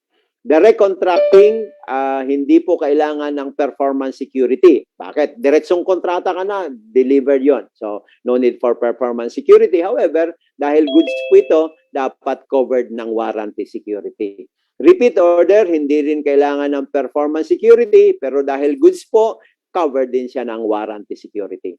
Two failed biddings, kailangan po ang performance security dito, pero po sa warranty security, kailangan po siya pagdating po sa goods at sa infra, pero po pagdating sa consulting services ay hindi po kailangan ng warranty security.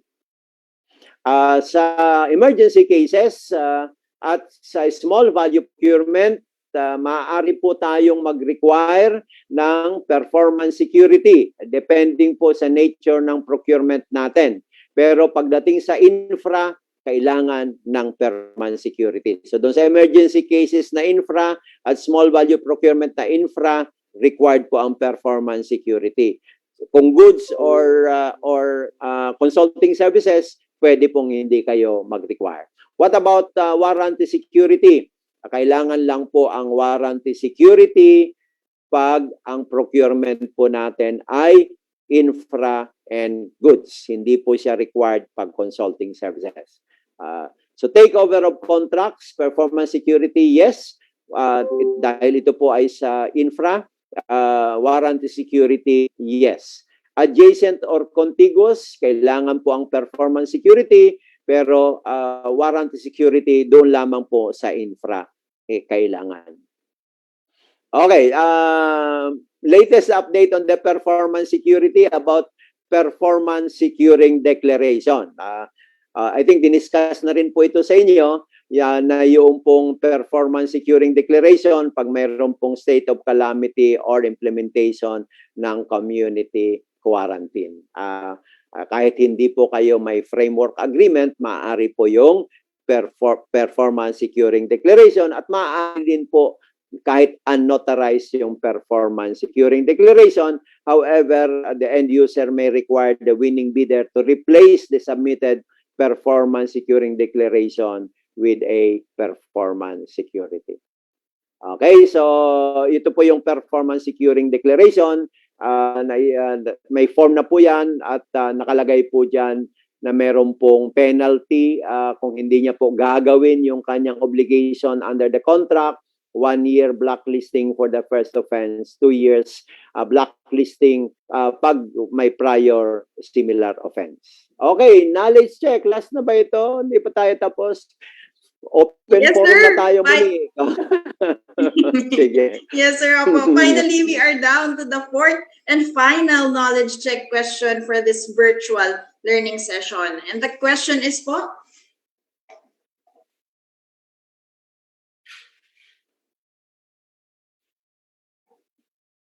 Okay, anong tanong? all right, while we wait for our technical team po to flash the question in our screen, may I remind the participants po, for questions related to our learning session, please drop them through our Zoom chat box or Facebook Live comment section as our resource speaker shall answer them in a while during the open forum. All right, so I think I'll just read po the question and then kindly drop your answers po through the Zoom chat box po again, and for our Facebook Live viewers, through our comment section. So the question is, in small value procurement, the omnibus sworn statement shall be required only for procurement projects with ABC above 50,000. Is it true or false? Okay. True or false? Dalawa lang yan. Either true or false. Walang trolls.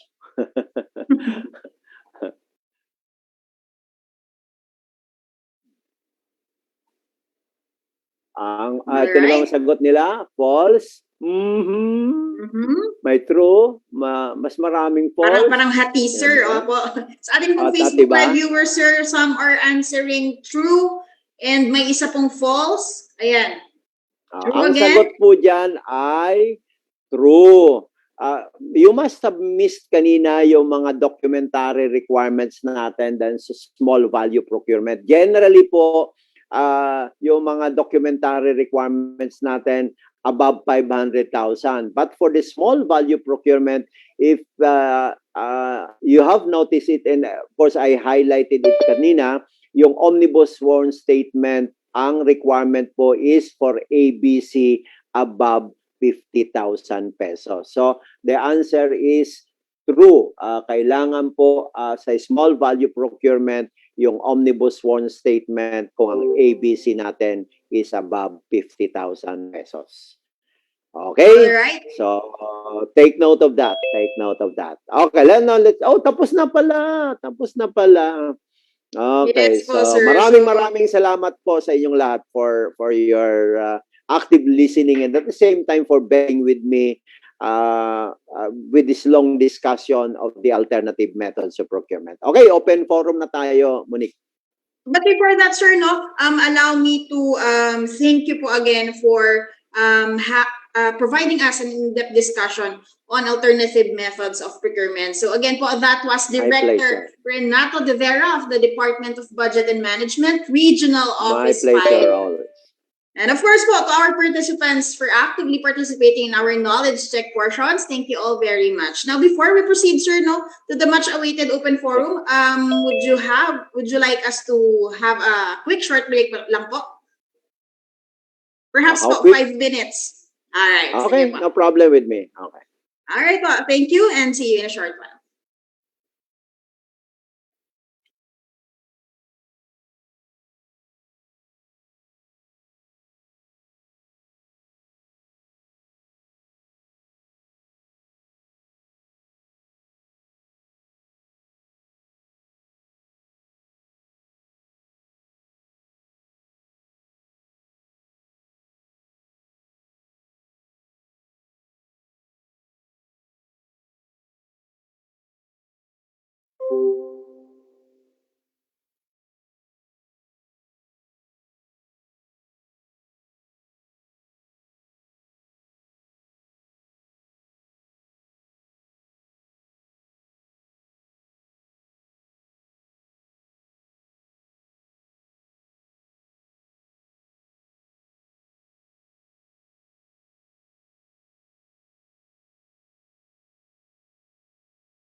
All right, I hope everyone is back po, no? To proceed with the course of our program po, please be reminded that questions which are initially gathered from the Zoom chat box and from our Facebook Live comment section are filtered, as our speaker shall only be answering questions that are related to our learning session. So nevertheless, po, rest assured that all questions raised and received are documented, which shall form part of our frequently asked questions. So once again po, let us have our resource speaker, Director Renato De Vera. And may I please request our technical team to please flash our first question. Sir, the first question is, in AMP, under emergency cases, do we need to follow the complete bidding activities such as pre-procurement, pre-bidding activities, or only the posting of the RFQ, ITB in the bulletin board and bid opening? Hindi na po. Kasi nga po, may emergency tayo. So, wala na pong, although yung kung sakali man may pag-uusapan kayo yung pre-procurement, halimbawa for purposes lang of discussion, preparation noong kung anong kakailanganin ninyo for negotiation, okay naman po yun. Pero yung pong mga timelines ng and the procedure for bidding ay hindi po na-cover tayo dito. So yung actually yung posting nga po, hindi po nga kailangan ng posting. If you will remember, emergency cases is not one of those required na meron po tayong posting. Dahil nga po, what is the use of posting when you are allowed to negotiate directly to a legally, technically, and financially capable supplier, contractor, or consultant. So therefore, supposed to be kasi ang purpose ng pagpo-post natin, we are inviting participants to our procurement process. But in the case of emergency cases, since alam po tayo na mag-enter into a direct negotiation with a specific supplier, contractor, or consultant, then there's no need for even for the posting. So ganyan po, simplified po yung ating pong proseso. And even yung negotiation itself can be delegated. If you will remember, it could be delegated by the BAC to an appropriate office, unit, or bureau that will negotiate and of course recommend to the hope the award of contract. So hindi na po kailangan. All right, thank you very much, Director De Vera. Moving forward po to our next question. Does the cost of bid documents also apply to AMP in the case of negotiated procurement under two failed biddings?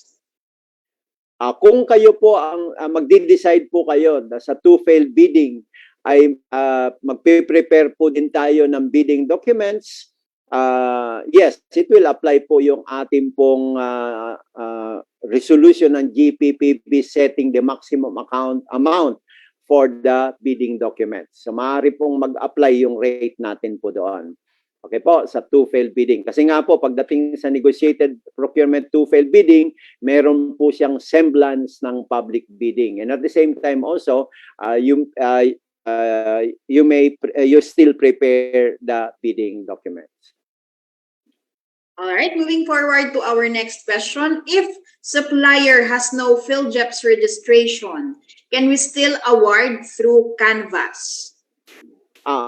If you will notice po, Canvas is not one of the mode of procurement po natin. Okay, so still, yung Canvas, yun yung pagkukuha natin ng quotation. But meron pa rin po tayo dapat na particular mode of procurement. Alin ho ba ang mode of procurement ninyo? So lahat po na-identify natin, simula po sa limited source bidding hanggang sa pinakahuling klase ng negotiated procurement. But generally po, sa tingin ko, itong Canvas na sinasabi ninyo, ito yung shopping, a small value. Okay, so doon ko lang po ikukuhan. Kung shopping po yan, dalawang klase nga po ang shopping natin kanina. We have shopping A and shopping B.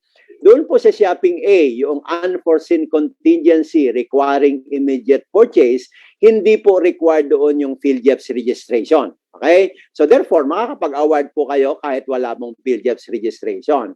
Doon po sa shopping B, kailangan po yung PhilJEPS registration. At of course, number, yung PhilJEPS registration number. At sinasabi nga po natin, dapat doon sa RFQ, nakalagay po ninyo doon kung kailan ang submission ng requirement. It could be during the submission of offer, during the evaluation, or as a condition for award. So therefore, kung shopping B ang mode of procurement ninyo, ang latest po na maaaring isubmit ang PhilJEPS registration number is prior to award, not after the award. I hope that's clear. Okay? Kasi canvas ang ginamit mo. Again, wala pong canvas. All right, thank you po, sir. That is very clear. No? Moving forward po to our next question. Does purchase of lot fall under direct contracting? Hindi po covered ng RA 9184 ang purchase of lot. Meron po tayong batas, Republic Act, I forgot the number. Republic Act, ano nga ba ito? On acquisition of by the national government, although sa national government yan, for right of way. So hindi po direct contracting yan. You have to follow yung procedure po under a Republic Act. Hindi po sa 9184. So it doesn't fall under direct contracting modality. At the same time, it could not fall under any of the three conditions sa direct contracting. If you will remember, ano ba yung conditions sa direct contracting? Those covered by proprietary rights, di ba? Yung pong exclusive dealer or manufacturer, at ang pangdo po ay yung pong critical component. Critical component. Ay wala po lahat doon ang lot. Okay, so definitely it will not fall under direct contracting. And it doesn't fall under RA 9184. All right, well, moving forward to our next question. Are construction materials and spare parts not included under shopping 52.1B? Okay, so 52.1B to shopping B. Again, considered ba sa inyo yan na ordinary or regular office supplies and equipment? I cannot answer. You should be able to answer that because depending on the mandate of the procuring entity, kung common supplies or equipment po ang pinoprocure ninyo. Okay? Kung sa tingin nyo po ay hindi common supplies or equipment itong construction materials ninyo or spare parts, wag pong shopping B. Doon po kayo nasa small value procurement. As a matter of fact, mas maluwag po ang small value procurement. Kasi nga po sa small value procurement, ang requirement po sa atin is send at least 3 quotation, but obtaining 1 quotation is already enough. Pag shopping ang mode of procurement natin, shopping B, kailangan minimum na 3 quotation ang makukuha ninyo. Hindi pwedeng isa, 3 dapat or mas madami pa. Okay? So titingnan niyo po 'yan ha. Ordinary or regular office supplies ba siya? Kung hindi, iyon pong small value po ang kasi hindi po nagpo-fall na siya sa shopping, small value po ang mode of procurement natin under negotiated procurement. Thank you, sir. Moving on to our next question. Regarding shopping A for municipality, how about those purchases of COVID-19 related items that exceeds the threshold already? Is this considered shopping A? Kayo mismo po ang nagsabi na may threshold. So dahil po may threshold, pag hindi kayo dapat lumabas sa threshold for shopping A. So you have to live within the threshold. Kaya hindi nyo pwede siyang magamit yung shopping A. Okay? So doon po sa kung COVID-19 po siya, yung emergency cases po ang most likely ang dapat na mode of procurement po natin. Kasi it could already fall under emergency cases considering na yung emergency cases wala pong threshold yon eh. Alam ninyo na may threshold ang shopping A hanggang let's say 100,000 lang kayo, lampas na ng 100,000, gagamitin yung shopping A, may violation po kayo dyan dahil of the limitation of the threshold. Emergency cases po ang most likely pwede nyo magamit. Thank you, sir. Moving forward to our next question. Can we procure through repeat order any savings derived through competitive bidding? Of course, pwede nyo pong magamit yon kasi hindi naman po natin pinag-uusapan kung ano ang source nyo dito ng pondo. And of course, kung may savings kayo doon sa bidding na ginawa ninyo at para sa particular project na yon at kailangan nyo pa, take note na sa repeat order, there is a need to replenish the goods previously ordered through competitive bidding. Not because you have savings at hindi nyo naman pala kailangan, mag-o-order kayo through repeat order, di ba? Because unnecessary na yon na mababiolate na natin ang rules ng COA. But definitely, if you have savings and you feel that gusto ninyong gamitin ito for repeat order for that particular procurement, so long as all the other conditions repeat order are present, ay maaari nyong gamitin. Ano nga ba yung mga conditions for repeat order? The previous order was done through competitive bidding, same price or lower unit prices, does not result to splitting of contract. The order should be made within 6 months from the date of the notice to proceed, di ba? Should not exceed 25% of the quantity of its item. Dapat ay quantifiable and divisible by 4 yung ating pong ipoprocure through repeat order. So, funding source doesn't matter. So long as, of course, pagdating sa LGU, whether galing sa savings man yan, whether galing yan sa loan, whether galing yan sa other unappropriated surplus mo, so long as it passes through the proper budgeting process, it doesn't matter. Thank you, sir. On to our next question. For 2 failed negotiated bidding, where we invited 3 suppliers but only 1 submitted the bid doc, shall we continue the process with the best offer and proceed in awarding? Yes po. You can proceed kahit isa lang po ang nag-submit ng bidding document, so long as ma-consider po natin mag-isa lang siya. Although titingnan pa paano siya maging best offer, isa lang naman yung offer nagbigay ng offer. But under the rule, so long as yung offer ng mag-isa na yon is responsive to our requirement, does not exceed your ABC, then you can proceed with the recommendation for the award. Yes po, that's right. On to our next question po. How about for less than 500,000 ABC during emergency procurement? Shall we require the submission of the same requirements from suppliers? Doon po sa kanina yung mga documentary requirements para sa emergency cases, hindi na po kailangan halimbawa yung kung ano ba yon, income tax return, kasi required lang po siya sa 500,000 and yung above 500,000, yung pong NFCC, mayroon pong na requirement po tayo doon, depende po sa ating pong pinoprocure. Of course, yung sa mayor's permit, kailangan po yan. So no matter what amount. So for whether for goods, for infra, or consulting services. So depende po, I think nandun po sa ating pong slide, nakalagay po doon, depending on kung infra, kailangan po ang income tax return or NFCC or pickup license and so on and so forth. So tandaan nyo lang po natin lahat yun.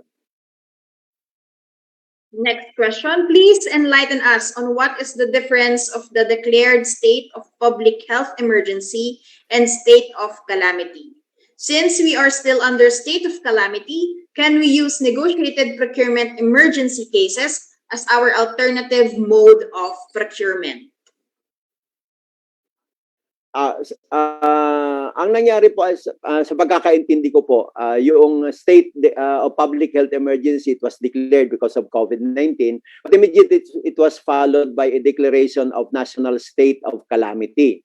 At sinabi mo rin nga po hanggang ngayon nandun pa rin yung state of calamity declaration. Okay? So doon po sa ating emergency cases, so dahil ito po isasagutin ko not so much on the difference between public health emergency and state of calamity, because dito po sa paggamit ng emergency cases modality. Okay, so kung natatandaan po natin, meron po tayong tatlong conditions or tatlong instances na maaari po natin magamit yung emergency cases. Una po, yung imminent danger to life or property during a state of calamity. So in that particular instance, there has to be a declaration of a state of calamity. Kung halimbawa wala na pong declaration ng state of calamity, what we have is a declaration of state of public health emergency, hindi po yun masasatisfy doon sa particular first condition po na yon or instance, kasi ang kailangan po ay meron pong declaration of state of calamity. However, meron po tayong pangalawang instance na maaari po nating magamit ang emergency cases. Ito po yung other causes. Time is of the element, time is the essence arising from natural or man-made calamity. So the state of public health emergency is a natural calamity na hindi kailangan ng declaration ng state of calamity. So mayroon po sa tingin ninyo mayroong natural calamity, and that is why there's a declaration of public health emergency. And time is of the essence, meaning you have to procure, for example, COVID-19 related expenditure to address this particular natural calamity, and that is why there's a declaration of public health emergency. Then you can use that.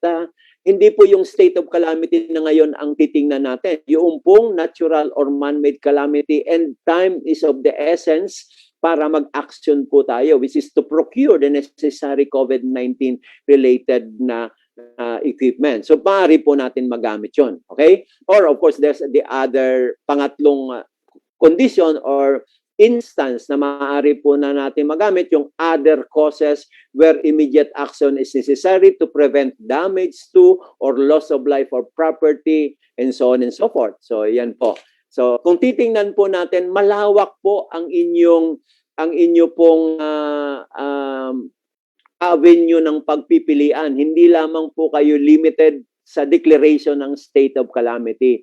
Kahit po walang declaration ng state of calamity, because there are other instances where emergency cases is allowed in the sa ating pong provision, and with the issuance by the GPPB of resolutions in 2020, lalo pong lumawak yung ating pong paggamit ng emergency cases. Okay po. All right, moving on po to our next question. Do we need to have a contract or MOA for our rental or lease property for COVID-19 quarantine? For practical reasons, we have not entered into MOA to immediately respond to the crisis as mandated to us by the LGU. Dapat meron po tayong kontrata. So kung ito po ay private property, dapat lease contract. Actually, kung government property, okay pa rin po ng lease contract, or if you want to enter into a memorandum of agreement, maaari din po siya.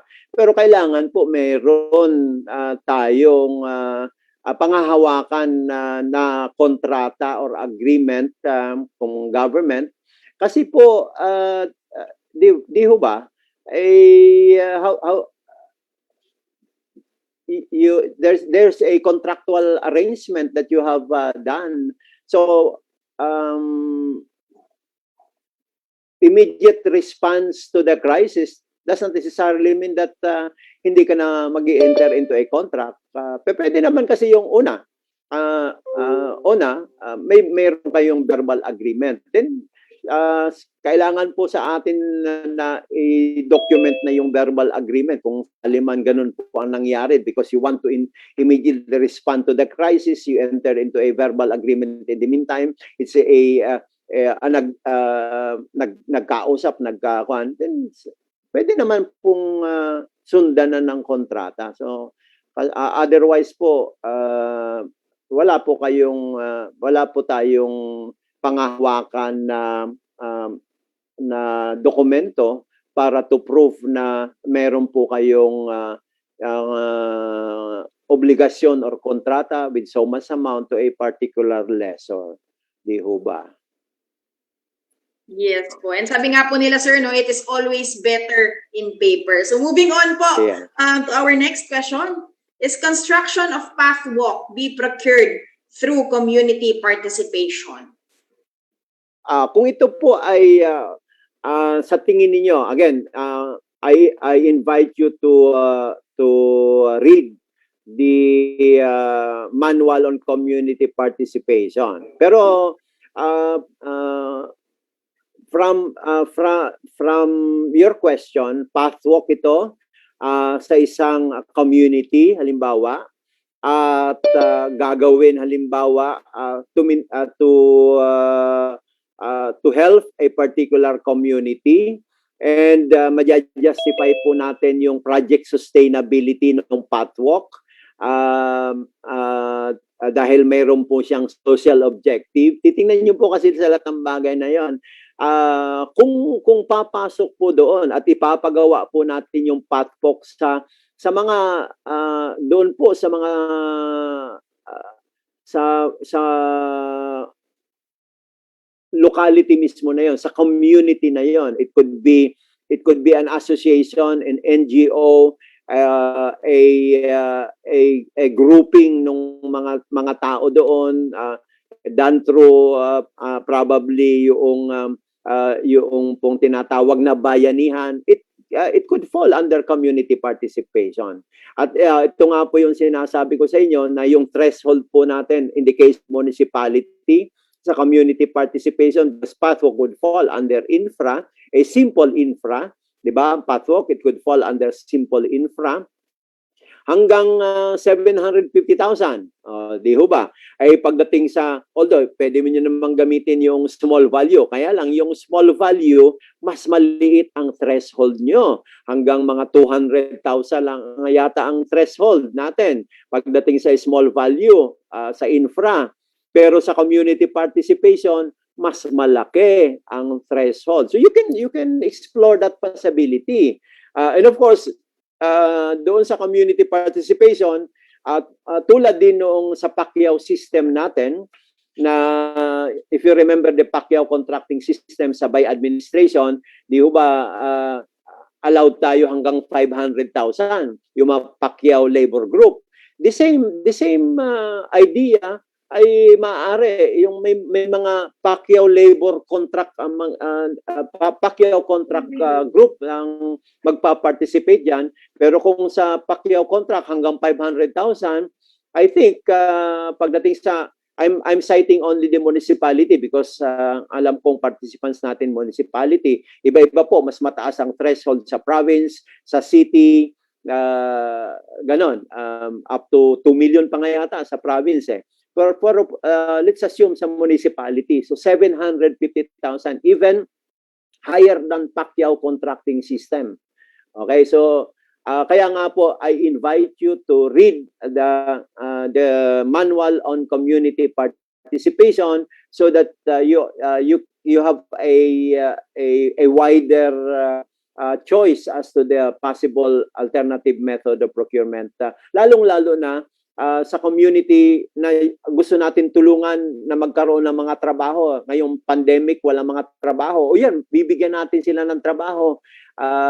Kailangan ba ng mayor's permit? Hindi. Kailangan ba ng mga iba pang mga dokumento natin pagdating sa sa alternative methods of procurement, kailangan pa ba yung mga NFCC, mga pick-up license? Of course, hindi. So yan dun po yan sa guidelines on community participation. So I invite everyone, not only the one who asked this particular question, to read the manual on community participation, because that is one of the avenue by which you can provide job opportunities doon po sa community. Not only job opportunities, bibigyan nyo na sila ng proyekto, and being implementers ng project and beneficiary of the project, they have ownership of the project, and therefore project sustainability will be attained because they will see to it that the pathwalk that they will build will be protected and used properly, because that's for their own benefit, at sila mismo ay merong makakapagsabi, kami ang gumawa niyan. Binigay sa amin yan ni Mayor para sa aming komunidad.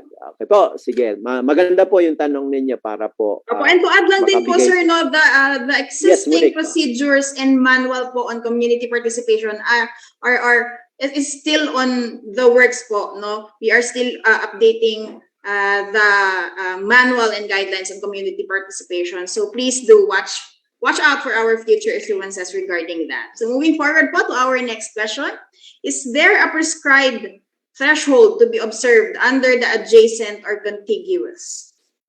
Ang threshold po sa adjacent or contiguous, one of the condition is that the EBC of the adjacent or contiguous should not exceed the amount of the ongoing contract. So yun po ang threshold. Kung ang ongoing contract nyo po sa contractor ay 10 million, yun din po, 10 million ang adjacent or contiguous. So magiging 20 million siya. Parang ganun po, yun hanggang doon. Kung ang original contract nyo po ay 100 million, the threshold for the adjacent or contiguous is up to 100 million also. Because one of the conditions nga for adjacent or contiguous is that the ABC for the adjacent or contiguous should not exceed the amount of the ongoing contract. Okay ba?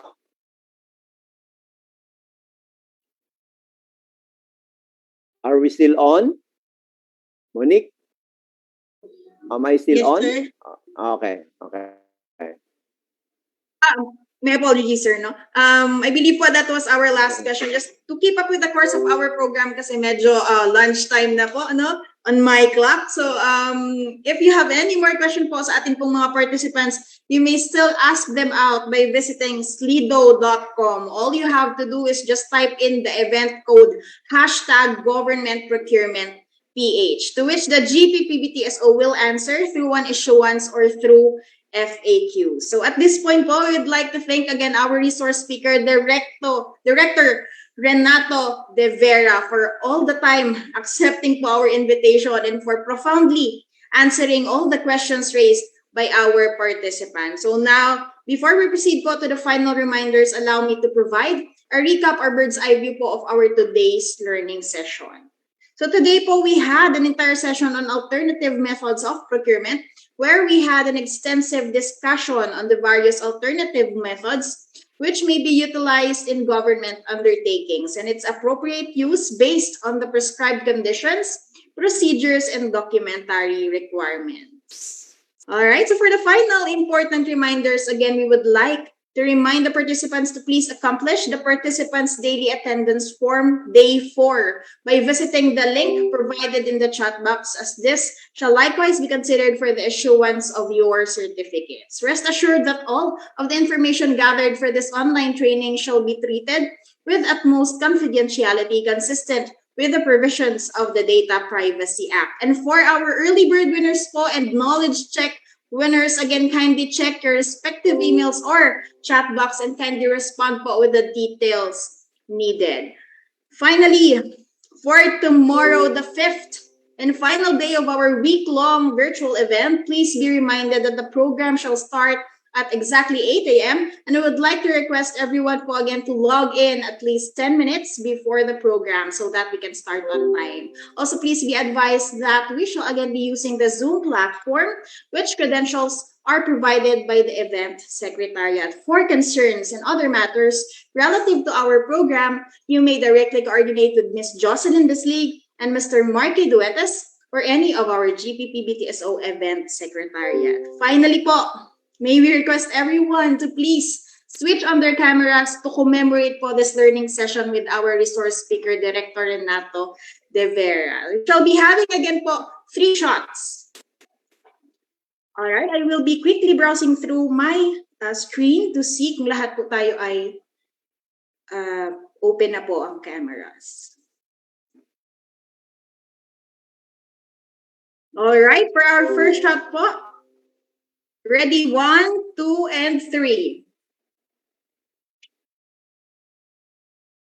For our second shot, ready, 1, 2, and 3. For our last shot, ready, 1, 2, and 3. That is it. And that concludes the 4th day of the online training for the Municipal Local Government Units and Government Procurement Reformed Act, or the Republic Act number 9184 and its 2016 revised implementing rules and regulations. On behalf of the Government Procurement Policy Board Technical Support Office, this has been your facilitator, Monica Marie Sadia. Thank you all very much and see you all again tomorrow.